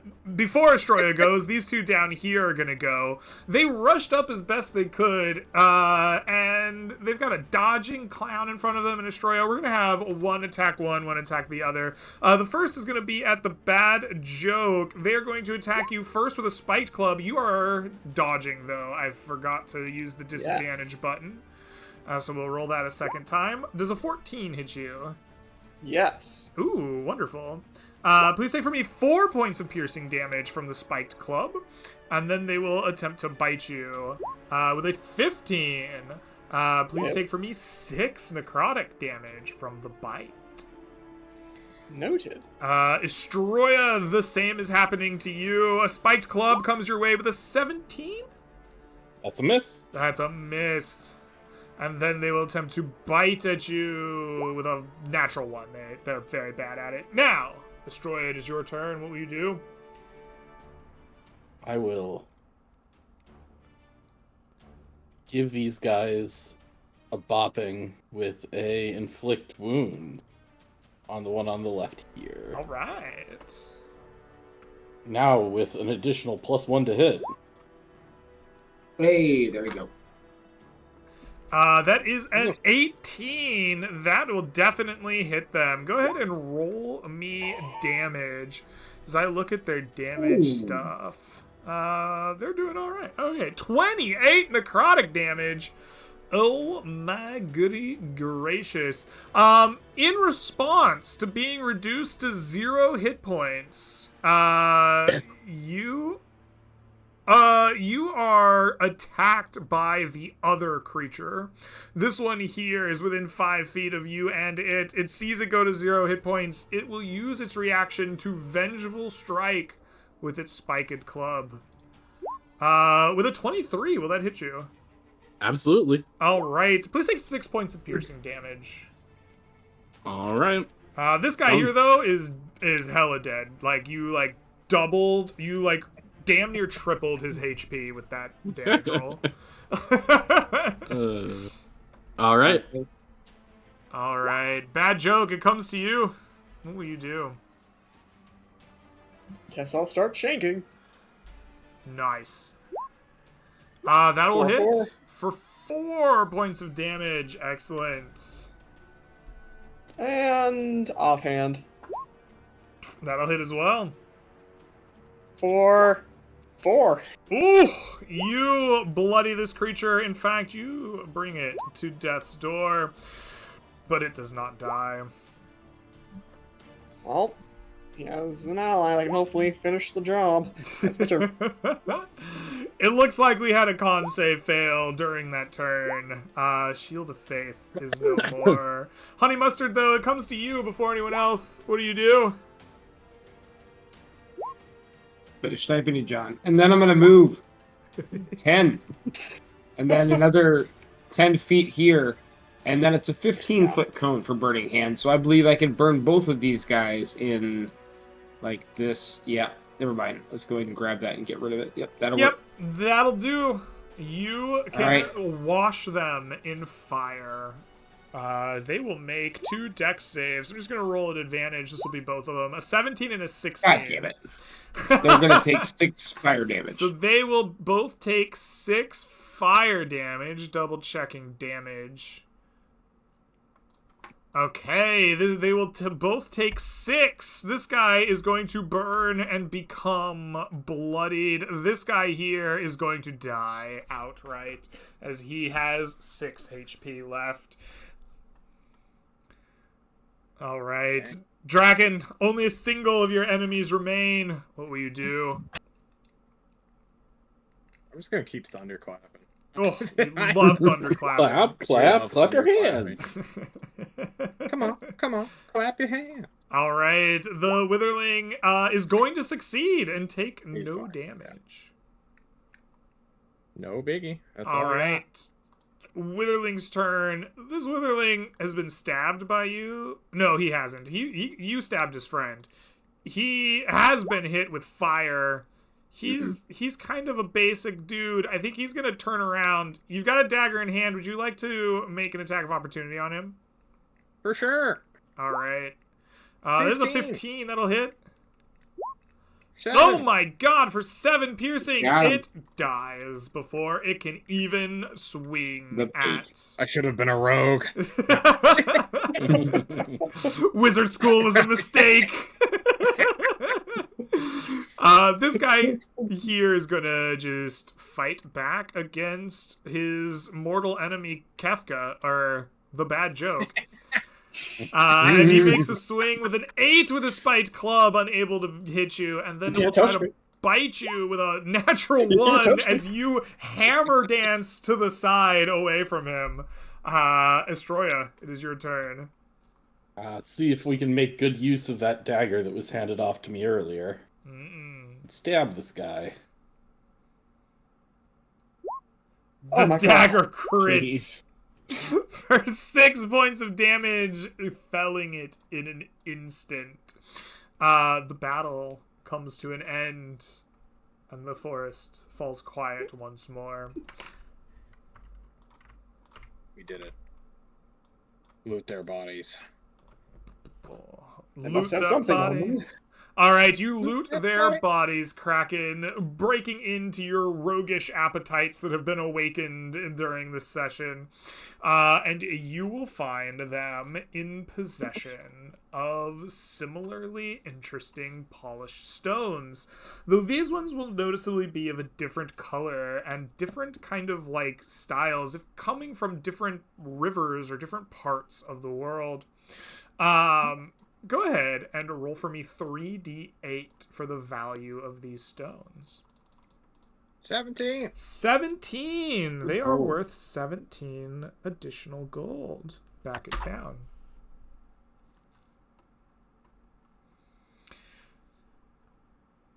There we go. All right. Unless there is more you would like to do with these creatures in this fight in the forest.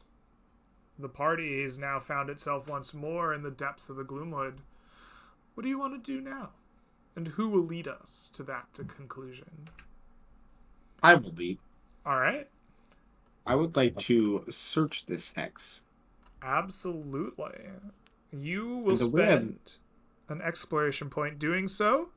Tell me, how do you search it for the mysteries that lie within? Well, we've been moving from the plains back into the forest, and I'm going to check the topography, and I'm going to pull out my abacus, and I'm going to do some math, and I'm going to move to one side, and then I'm going to do some more math. Then I'm going to move to one side and probably piss off Draken, and then do some more math. And I'm going to look for any types of crevices or changes in topography that might lead us to a cave or a location, or perhaps a spot of low ground with water, which might attract predators, which might attract civilization at some point. I'm going to use my topographical knowledge. All right. I would like Try for to you to find make something me a interesting. topographical instruments check. Okay. We'll call this intelligence-based. Well, you have a tool, which is a tool proficiency check. I'm assuming with your abacus, you are proficient in topographical abacusing. So give me a No, I basic... just bought it at the shop. All right. Sure. Give me a d20 plus your Just intelligence, doing- then. D20 plus intelligence seems fair. All right. 19. That is a 19. That is a successful topographical investigation. As you search through these woods, you will happen upon something. But before we do, we need to know if you are accosted during your Ooh, studies. Yes. Would you please roll me a d100 on our encounter table? Ah, 13. 13 Lucky is number 13. Yeah, it is a easy Happy Halloween, day. everybody. Happy Halloween, indeed. And the spooks leave you alone on a 13, letting you do your studies, which means that you follow the topography of the area much like an architect. And much like an architect, it leads you to a building, a place built deep within the knottiest, gnarled parts of the forest. It seems the trees themselves, the very plants, grow savage and dark. They grow a more spiny and aggressive tone to them, where instead of ferns and vines, you see strangling vines and Venus flytraps. You see darker and darker places, but the topography is just perfect for some reason for a big, dark building. And inside of it, you come across a dilapidated stone structure, overgrown with creeping vines and hanging moss. As you approach it, a stillness hangs over the area, and the forest, already quiet, grows so silent that the party can hear the rhythmic rattle of a sleeping beast somewhere in these ruins. As you come ever closer, you find that the ruins have a small little road running through the plants, and the very entrance lies a sleeping behemoth, a bear covered in the scars of battle fought and won, bones scattered across the grounds leading up to these ruins, scattered across the small steps and road that you are following, and a large golden rune can be seen prominently on the head of the slumbering bear. You have stumbled into the ruins of the Mistwood, and you see a scene much like this one.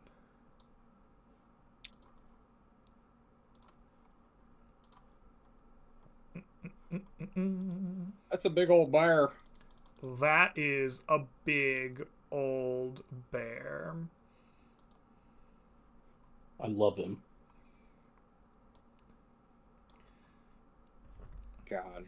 Whoever made this map is a brilliant map maker, Greg. Yeah, somebody with real talent made this map for sure. It's beautiful. It's so good that it's not even done loading yet. There it is. The bear slumbers. The steps leading up to it await in front of you. A large, expansive stone ruin lies beyond. What do you do as you come to this scene? If we take this fight, we'd have to give it our all. Might I suggest that we would take a brief little break before taking any such fight? Do we want to take a fight? I mean, it's just a bear, right?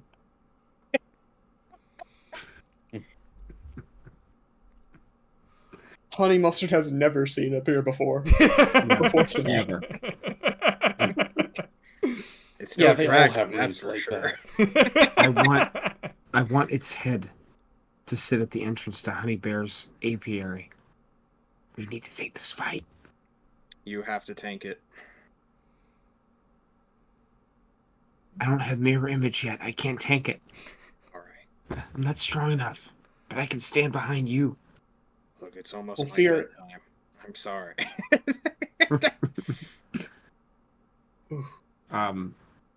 Do we want to sneak away, take a short rest, make sure we recover our resources, and then go attack it?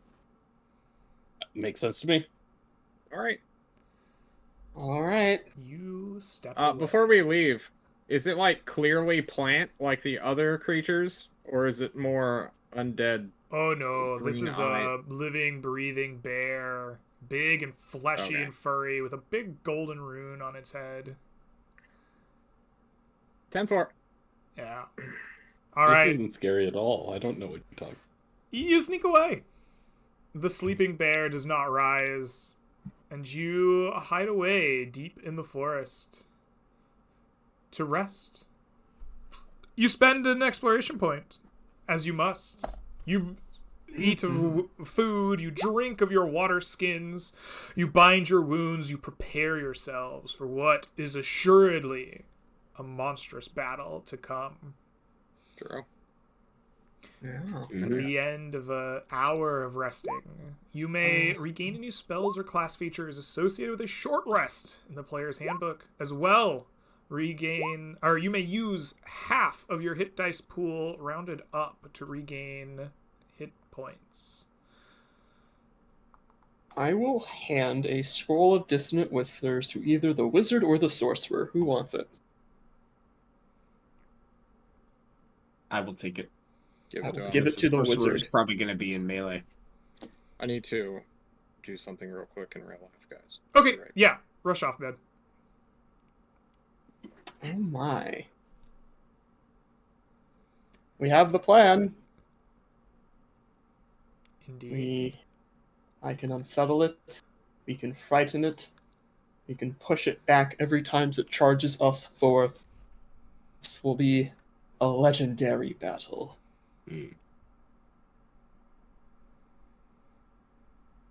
All right. You prepare with scroll in hand and strategies sketched out in brief, and you make your way through the dark forest, ready to do battle at the steps of the Mistwood Ruins. You are quick and swift to return where you need to be. The bear sleeps still once more.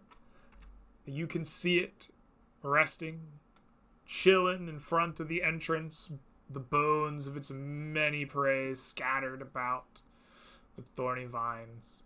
Tell me, party, how do you go about initiating this conflict? As you are so many feet away, probably over 100 if Greg did his math right. Well, I need to give the just spear to seems- Corrin's character real quick. I forgot to say that before getting up. Excellent. You hand Corin's character, Stroya, a spear, a gnarled, wobbly stick with an invisible spear point on the end. Good luck. A sling has a reach of 120 feet at disadvantage, so I could throw a pebble at it. It would be a rude awakening. You are free to do so. The bear is sleeping. Seems not Please disturbed allow at all. me to bless our coming battle before we engage. You I may. shall. Ooh. I will give a bardic inspiration to Estroya. We've been Indeed. through thick and thin this entire time in all our previous adventures. I don't think the ground will run as thick as blood, though. Who do you bless, Astroya? I am casting at 2nd level, so all 4 of us. Everyone. Excellent. The whole party is blessed by Astroya's magics. Bardic inspiration is handed out. Are we gonna What comes open up with next? 2 magic missiles, Shadow? Use me 3 I magic mean- missiles. I mean, yeah, I think that's a good way for us to start the combat. Deal some damage, see what we got to deal with, and then save our last spell for whatever we need to use it for. All right, and a 3, and a 2, and a 1, fire! All right. 2 magic missiles go off as the battle is commenced. Go ahead and make your attacks. 2, 4, 9, 11, 15, 20 points of damage come slamming into this bestial creature as your opening salvo rips the Astroya had also pulled a scroll of magic missile out of her indestructible scroll case. You can I do want in that on this on one. your turn as the impatience of your companions have taken fair. hold first. 20 points of damage is done to this creature in an instant. It awakens and Nice. it roars. A roar that is near deafening, echoing through the forest deep and wide. I would like everyone to roll me initiative. 20 points of God, I'm so damage. fast. It's doable. Hey, What do you figure it has? 140? 150. All right, Draken, you are the first to go. You're down below the bear at the steps of this entrance. What do you do? Yeah. I don't remember the range on a light crossbow. I believe you are at disadvantage for distance, but let me look it up really quick Yeah. so that I know for sure. The range should be 80 and then something else, I think. All right. Uh, Then I'm gonna move 20, sure. which brings me into 75. Your range is 8320 with a light crossbow. As you move Perfect. into 100 feet of this creature, you enter its aura. You're a brave little gnome, but this creature, Sure. or halfling, this creature is terrifying. Please roll me a wisdom saving throw against fear. I love rolling wisdom. No. I'm frightened. I'm scared. Despite doing? your runic bear hatred, despite your bravery, you are hit with immediate waves of near paralyzing fear of this creature just being near it. Horrifying, I say to myself, terrified, attacking at disadvantage, which will hopefully cancel out with my immense hatred for It this does. stupid Yes, you bear. will gain advantage and disadvantage. As I try to shoot it at normal. 18. An 18 will hit. Okay. For 8. For 8 points of regular piercing damage. Wonderful. The creature feels a small prick as your bolt shines true. That's not the. Okay, I'm not going to finish that joke. That's the end of my All right, I knew it was Honey quite Mustard McAwesome Sauce, you will be next to move. What will you do? All right, I'm going to move 25 feet to here, and I'm going to ready a Ray of Frost for when he gets within 60 feet of me. Am I within You the are aura? within 100 feet of his aura now. This is going to happen eventually Would anyway. you Wisdom save. please make me a saving throw against fear? That That is is a 15. 15. That is going to be a success. You are unafraid of this thing's aura. It will not affect you going forward. You ready Got it. yourself to cast a ray of frost upon it. Estroya, you're the next to go. What will you do? As I finally pull the scroll free of the scroll case. You will cast magic missiles. missiles. Fire Absolutely. from my fingertips. You will deal 9 points of damage to the creature as the missiles fly forth from your scroll, bringing it down even further. And I suppose I will step forward with Oh. my... That's too many ones. Oh, There we go. It briefly had 1,000 HP there for a second, but we're okay. It's back now. I think I need to make a wisdom save, right? If you Enter move, it. yes, you have moved within 100 feet of the creature. Please make me a wisdom saving throw against fear. You two are gripped by a paralyzing, almost near debilitating terror of this creature as you step near it. I didn't think it was that big. Bad joke. It's your turn. What will you do? he sees Astroya quivering in her boots. Oh, what do you mean? It's not that terror. Rolls a wisdom save. Please make me a wisdom saving throw.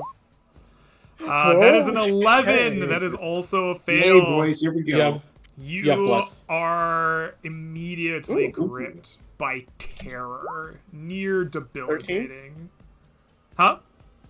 13. Yeah, bless. Oh, you didn't have your bless. That is a 13. Let's double check. This guy is the Rune Bear, big one. He has... No, your saving throw is DC 14 for the Rune Bear. You are one short. Then immediately as he takes his confident steps forward, he has that trepidation and he takes a few steps back.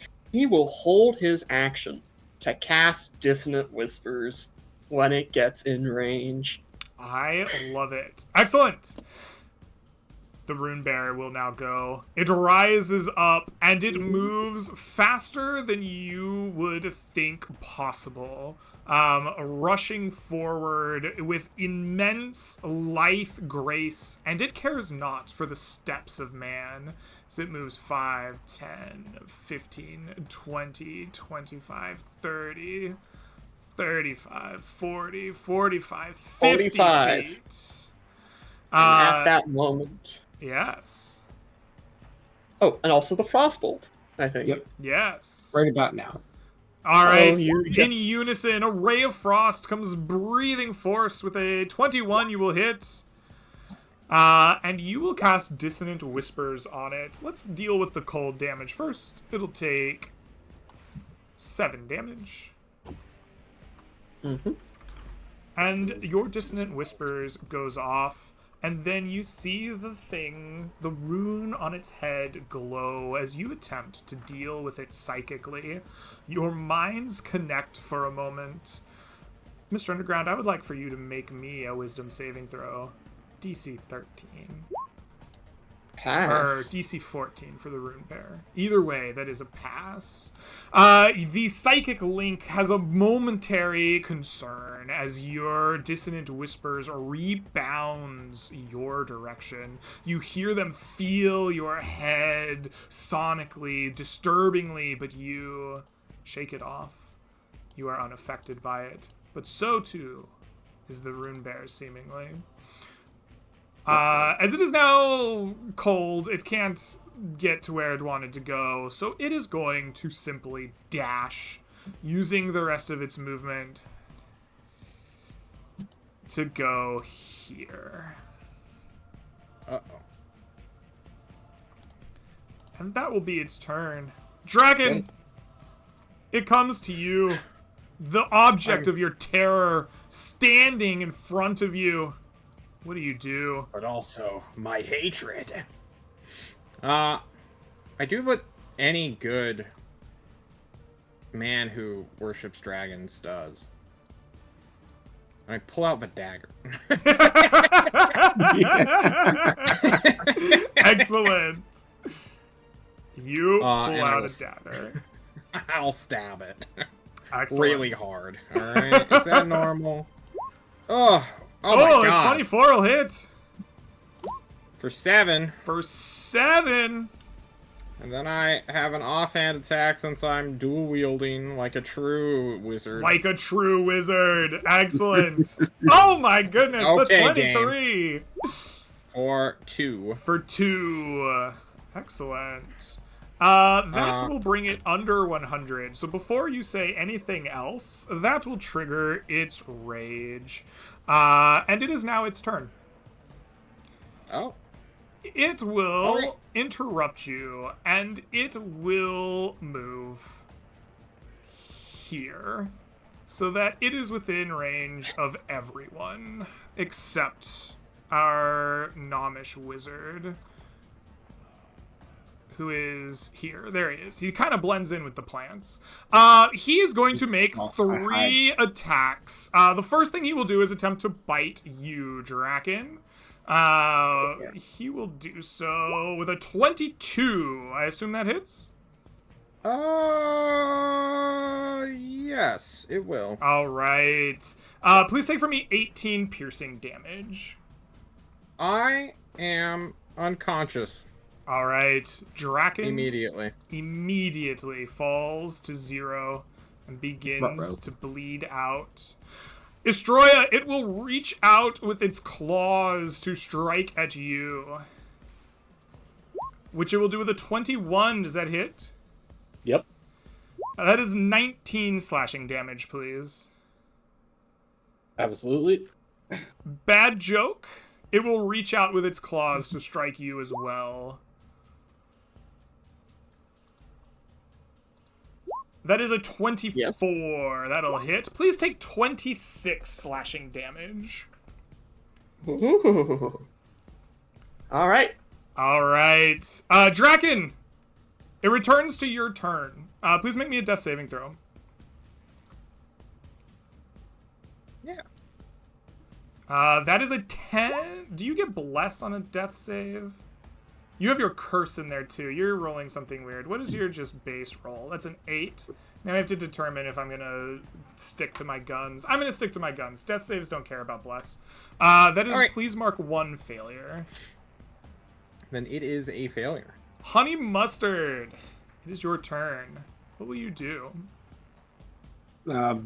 Choke down some fear. Quietly tuck the Scroll of Dissonant Whispers back in my pocket and not use it. Yeah. And then, oof, boy.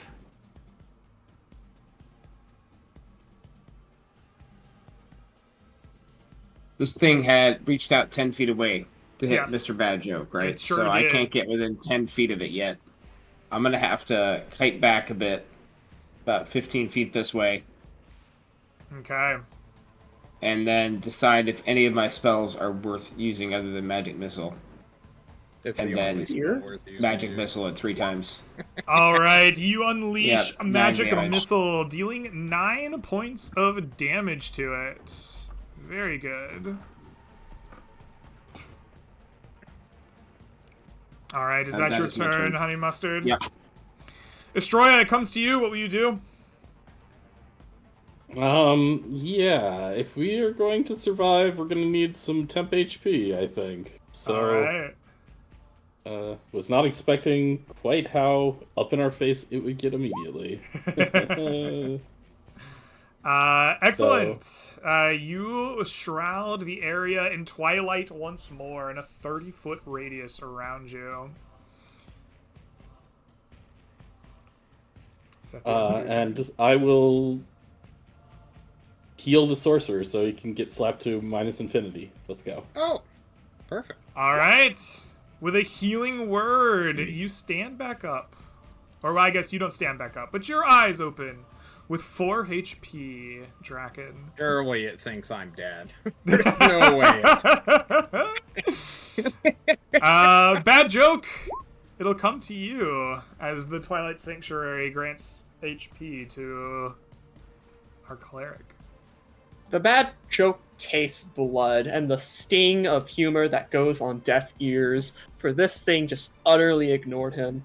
And he knows he is outclassed, outmatched, and there is nothing he can do here.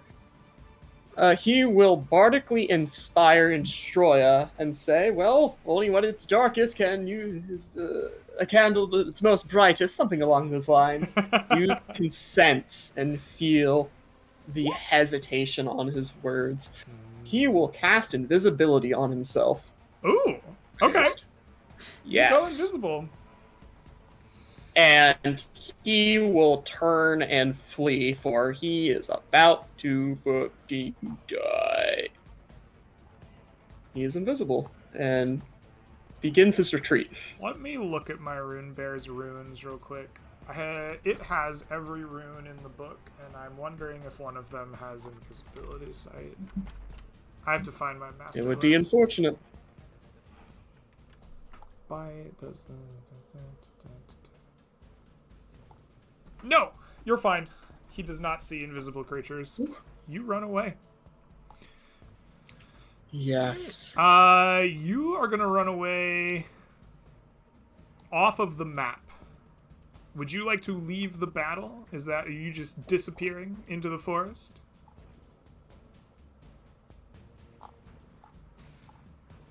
Yes. Alright.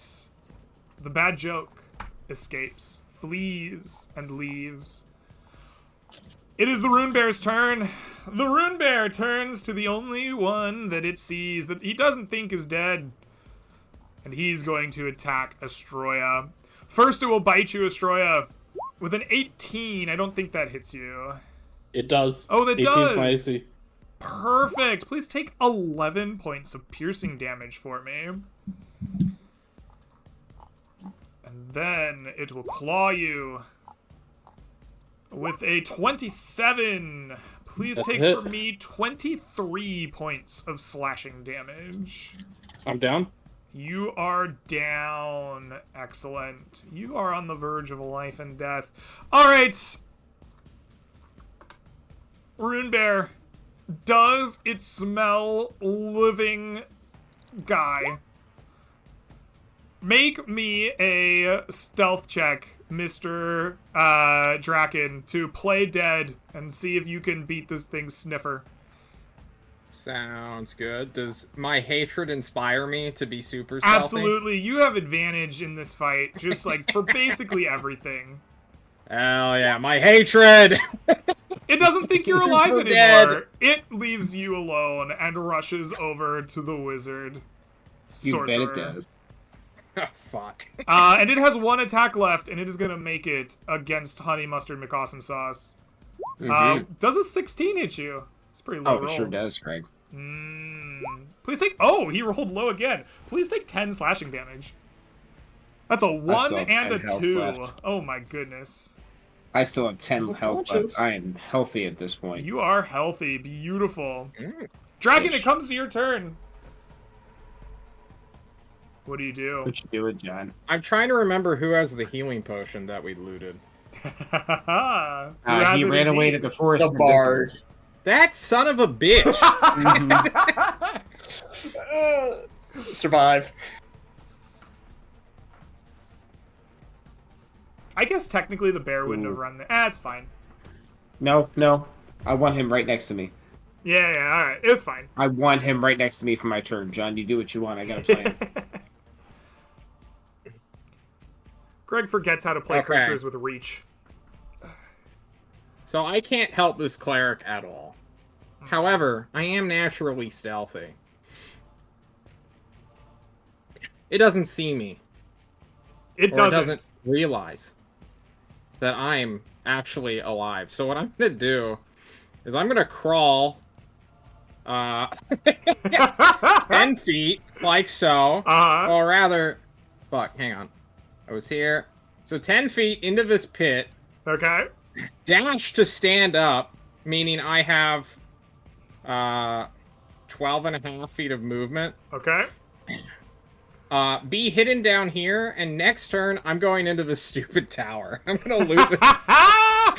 Whatever happens, we're going in. Alright. Honey Mustard! Also, I'm afraid, so I can't get close to it. Correct. Honey Mustard, it is your turn. What will you do?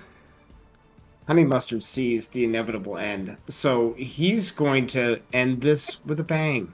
Ooh. He's going to reach into his pocket, pull out the vial of Titan's blood.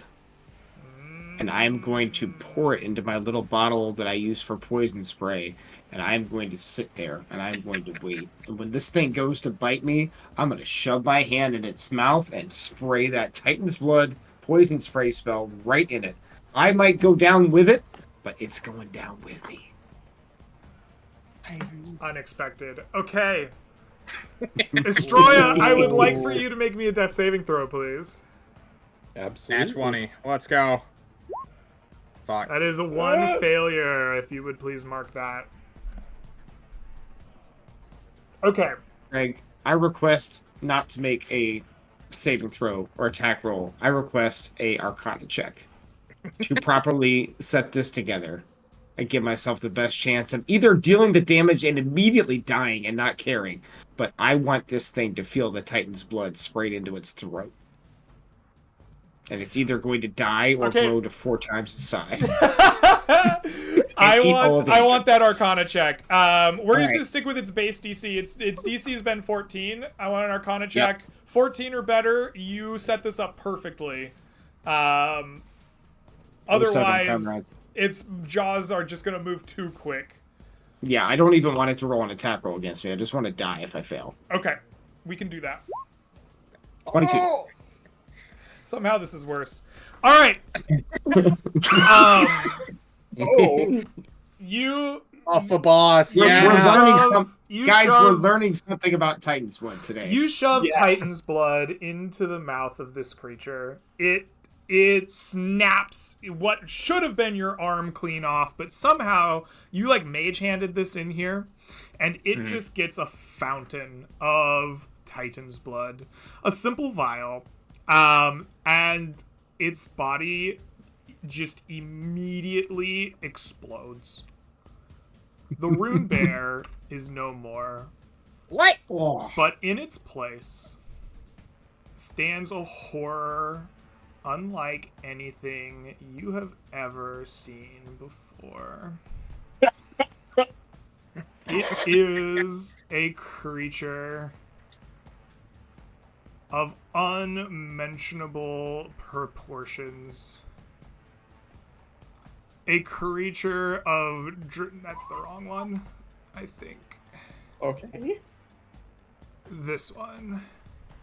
A creature of an abomination. Wings and scales like a dragon.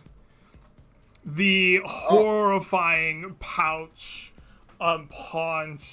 A beast covered in runes unlike any other. And in a pool of viscera just stands a horror of almost indescribable size and power.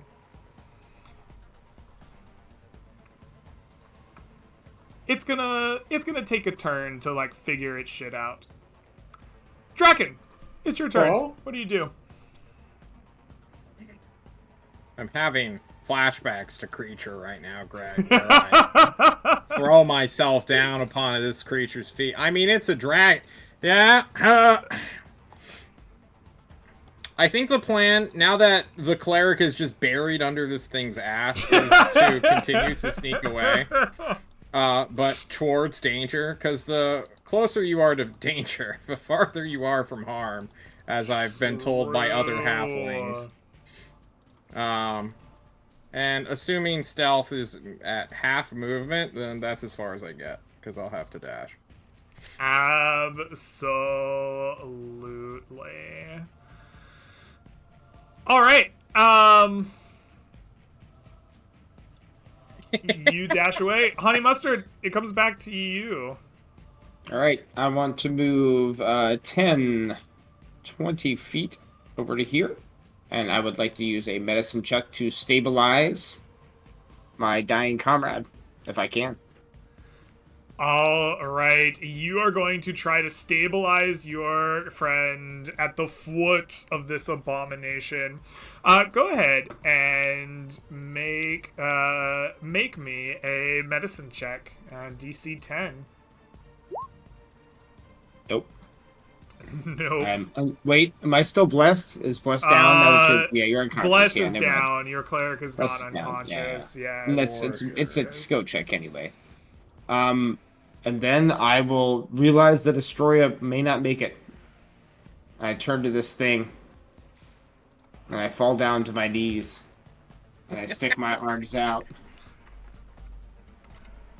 Call it master. Destroyer is bardically inspired. Put on my hat, and embrace my inevitable doom.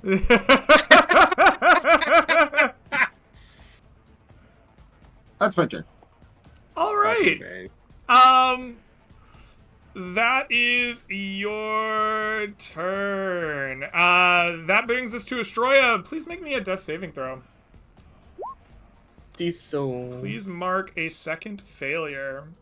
This would be this creature's turn, except I accidentally deleted the token instead of just hiding it. So at the end of the round, the abomination begins to move. It's the start of its turn. There is a cloying and unusual miasma that just pours off of this creature.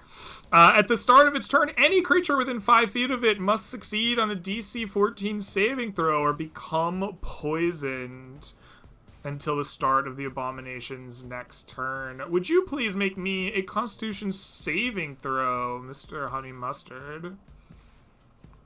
DC? DC 14, sorry. I'm fine. Is a success. It's only, All right. only an 18, but let me take the bless off. It's only an 18, but That is still a success. All right. It's gonna start clawing you to death now. Okay. It is going to make an attack with a 21. I have 12 AC. It totally hits. It will do 16 slashing and 9 poison damage to you. I have 10 current health, which that doubles it, and I think that I am instantly killed. You are instantly slain. The creature then eats you, and we'll get to what that does later. But your body is consumed. And it gets 2 more attacks after it bites. It's gonna eat... I don't usually kill downed characters. It's gonna ignore you, and it is going to fly here to you, Draken. It sees me? It sure does. Alright. And it is That's fair. It is going to claw at you. Before it does, Sure. just as a little reminder to people who don't know, I should say. When you pick Dragonborn Sorcery or Draconic Sorcery or whatever the subclass is called, you get a thing called Draconic Interactions. Now, I know it makes no sense, and I'm reaching. I love reaching. That's my favorite thing to do. Right? Okay. I'm a big reacher. There any chance this thing views me as like a weird cousin or abomination, kind of like himself? I see he's got some human hair going on. Make your plea. In character? Yes. Let me get some water real quick. To do this.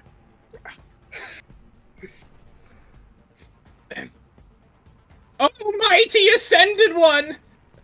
Please spare this mortal sniveling weakling, whose supple bones are not worth any nutrients or magical power at all. My dick-ass bard friend, who abandoned us like the fool, has much more mighty magics, which you smell coming off my bones. It is he who holds all the magical items and wealth, I might add, from our adventures. He went that way.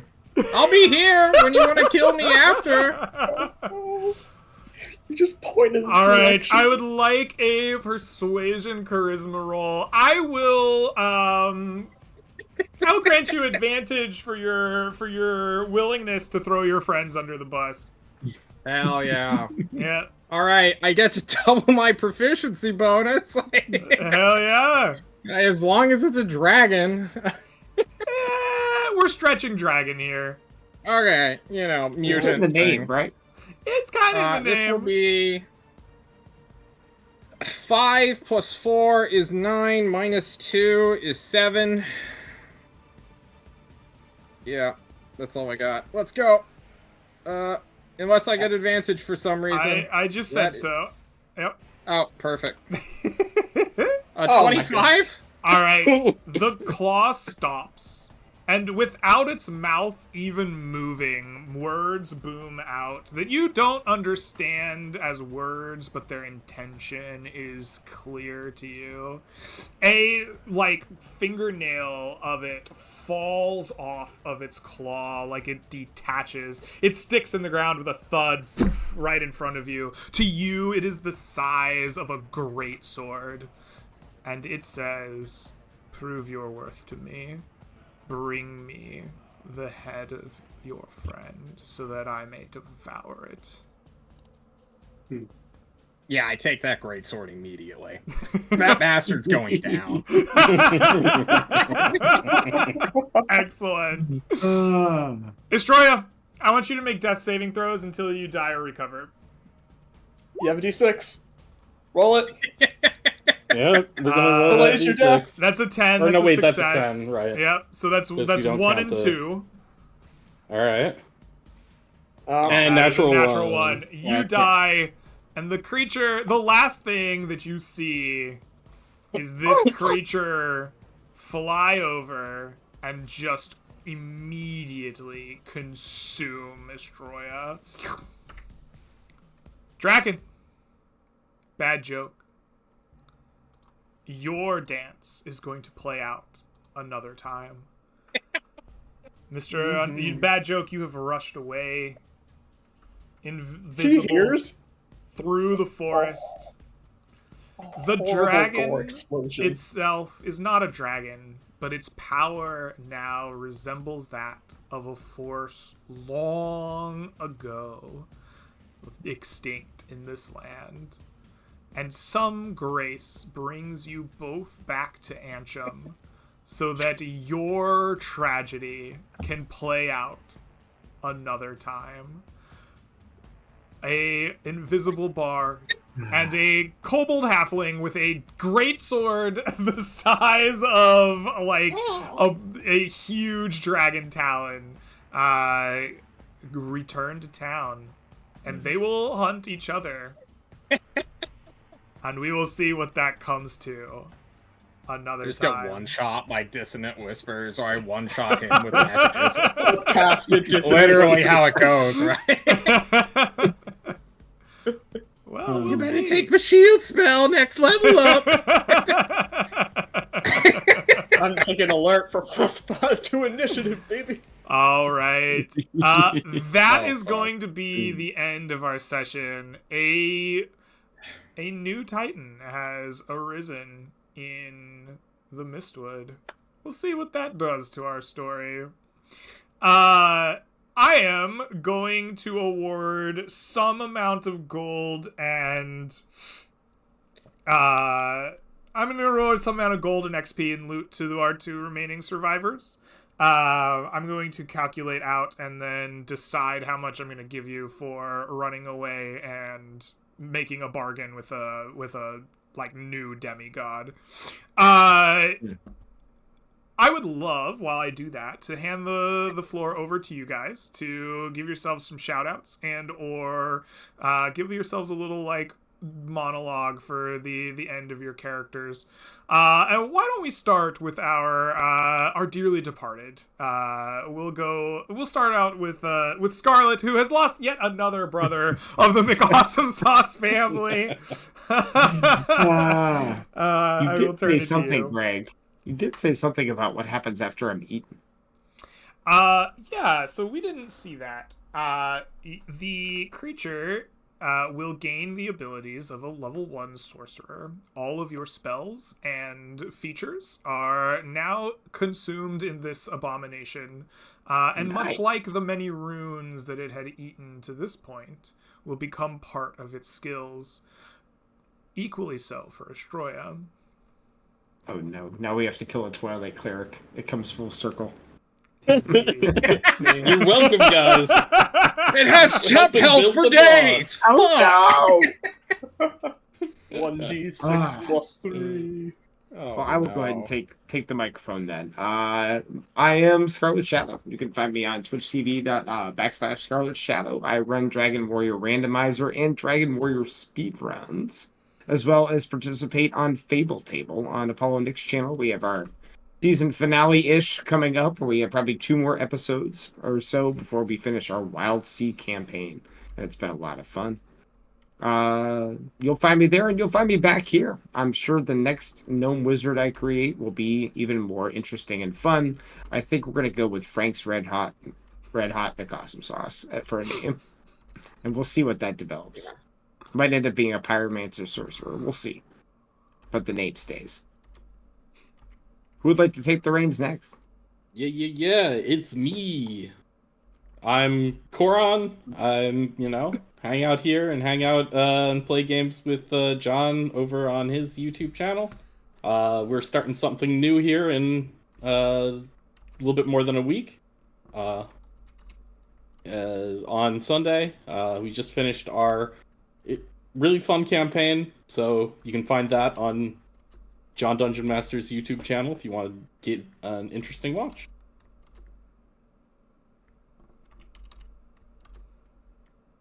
Hi. In this server, I'm Mr. Underground, and I love playing Dungeons and Dragons. I play D&D with John Dungeon Master in his server. He does a lot of things with Dungeons and Dragons. It's awesome. He's a very cool dude. And you know who else is cool? Greg Hansen. I love landing on the miss, and I learned a very important lesson. Run away. It will save lives when things go south. And oh boy, this is developing into one hell of a story. Oh, true. Oh, Guys, yes, John, never shout mind, yourself out. I'm sorry. I have to. I mean, I know. It's like I did it 3 times separately. But I'm John Dungeon Master. I run games on Sunday evenings as well as other days, but those are secrets, so don't worry about those ones.